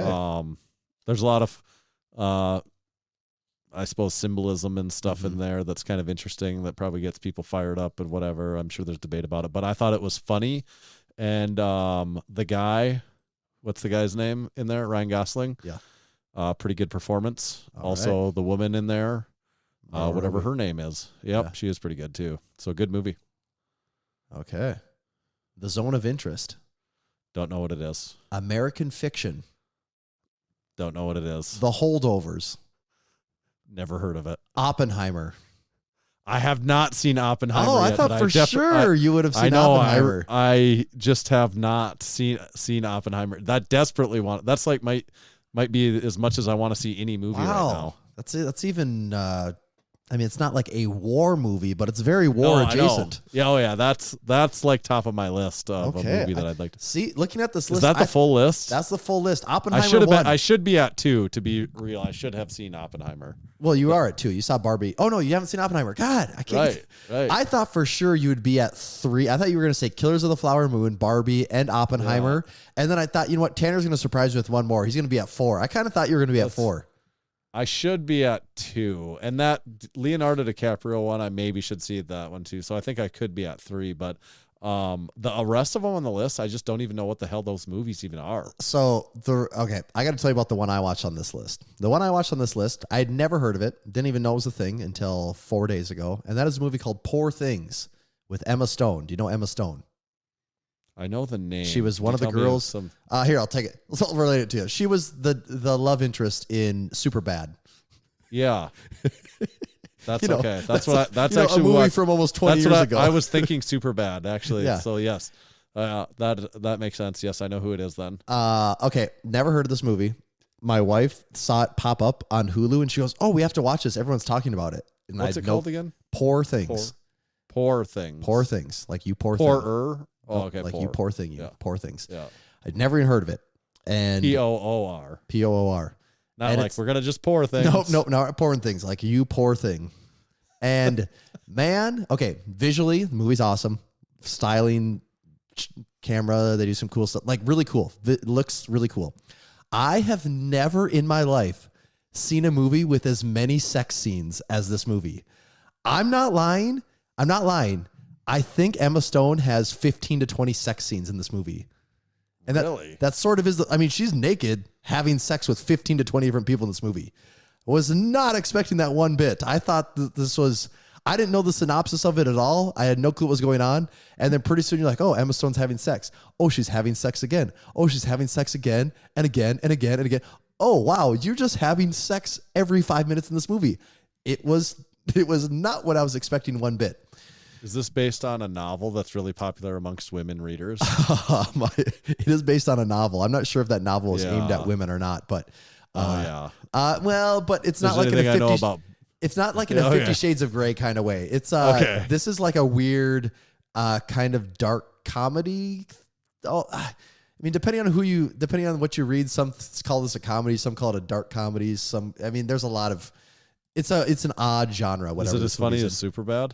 It's not. Well, there definitely actually are parts that are funny. It's not as funny as Superbad, but it's not as funny as Superbad. No. I would say you should watch it with Mary. I'm very curious. I could see she'd probably like it. I could see you guys having some interesting. It's very possible she's read the book. She probably has. It wouldn't surprise me at all. But I did not know what I was getting in for with that one. The movie was entertaining though. I did find it. It is worth your time if you watch it. I'll put it that way. You know, this talk about it kind of makes me want to watch Superbad instead. You know what? I haven't seen Superbad in a long time, and it really takes you back to the early 2000s. Is McLovin in it? McLovin. When you're trying to have a party, and it was actually hard to orchestrate who was where, not because people weren't responding, but because it was actually hard to get a hold of people. Yeah. Especially around here, it's like, there's a 50% chance even if they do have a phone, it might not be working wherever they're at. Mm-hmm. Yes. Yeah, especially then, yeah.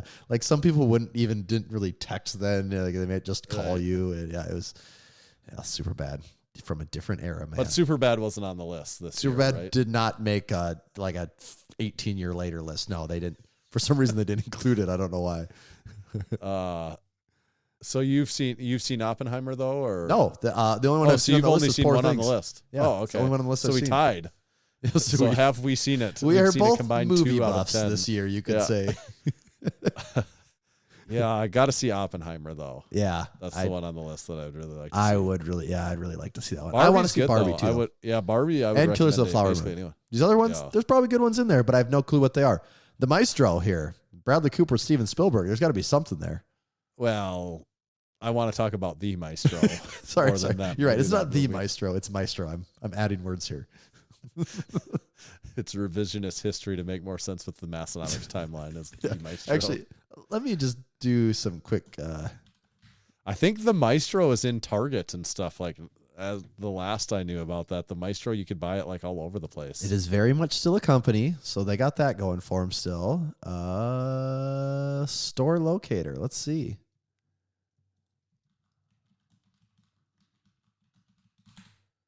And Maestro's Classic. Oh yeah, just even locally, both Targets have it here.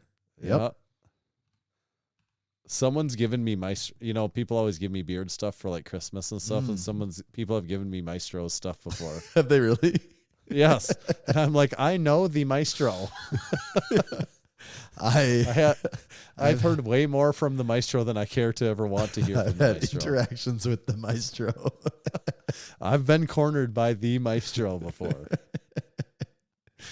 That's good. That's good. The Maestro and us go back. I didn't even have a beard at the time. We have some history, you could say. Now I would be afraid to run into the Maestro now. He'd be like, oh, let me talk to you about your beard. Give me that beard. He's just coming for your beard. And I work his Maestro magic on that. Like, that's just the thing that connects us men together, all of us. Beards. We're guys. We do things like grow beards. We're just a few wild and crazy guys with the Maestro. All right. Should we bring this one on home? I think Johnny Holmes. Should we bring this one on Johnny Holmes? I think it's ready to bring it on home, Johnny. Let's bring it on home. The Johnny Holmes Band playing Friday night at the Zoo Bar.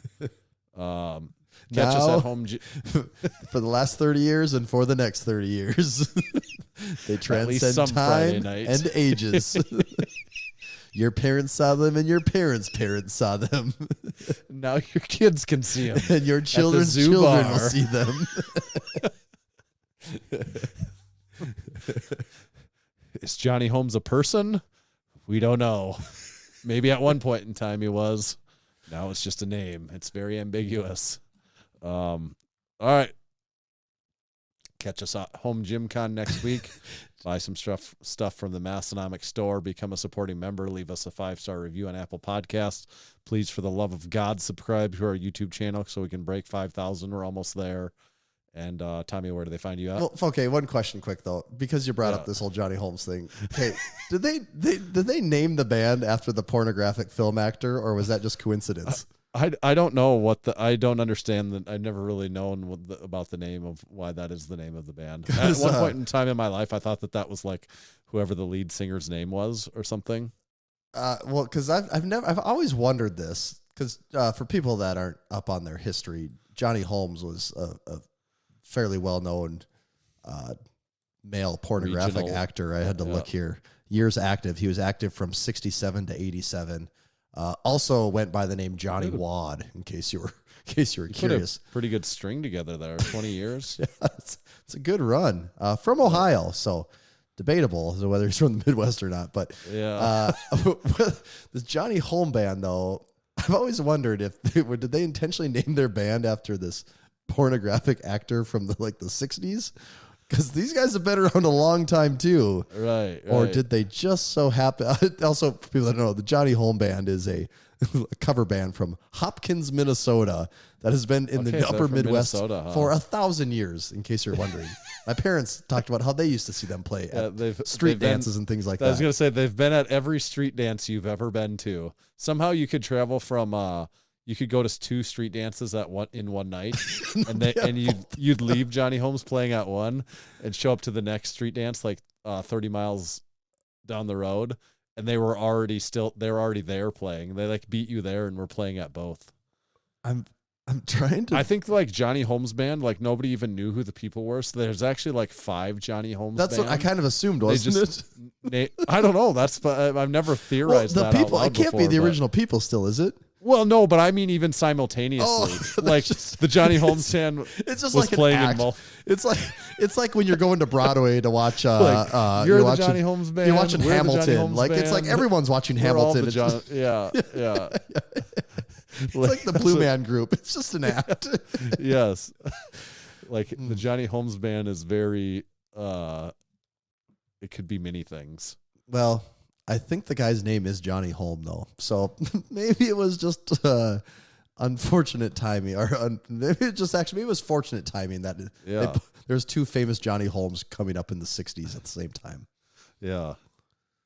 All right. Well, now that we got that, Johnny, we brought this one on home, didn't we? we did bring it on home, didn't we, Johnny? Okay. Tommy, where do they find you at? You can find me at Tomahawk_D. You can follow me at Tanner_Baird. Just make sure to follow Massenomics at Massenomics. See ya.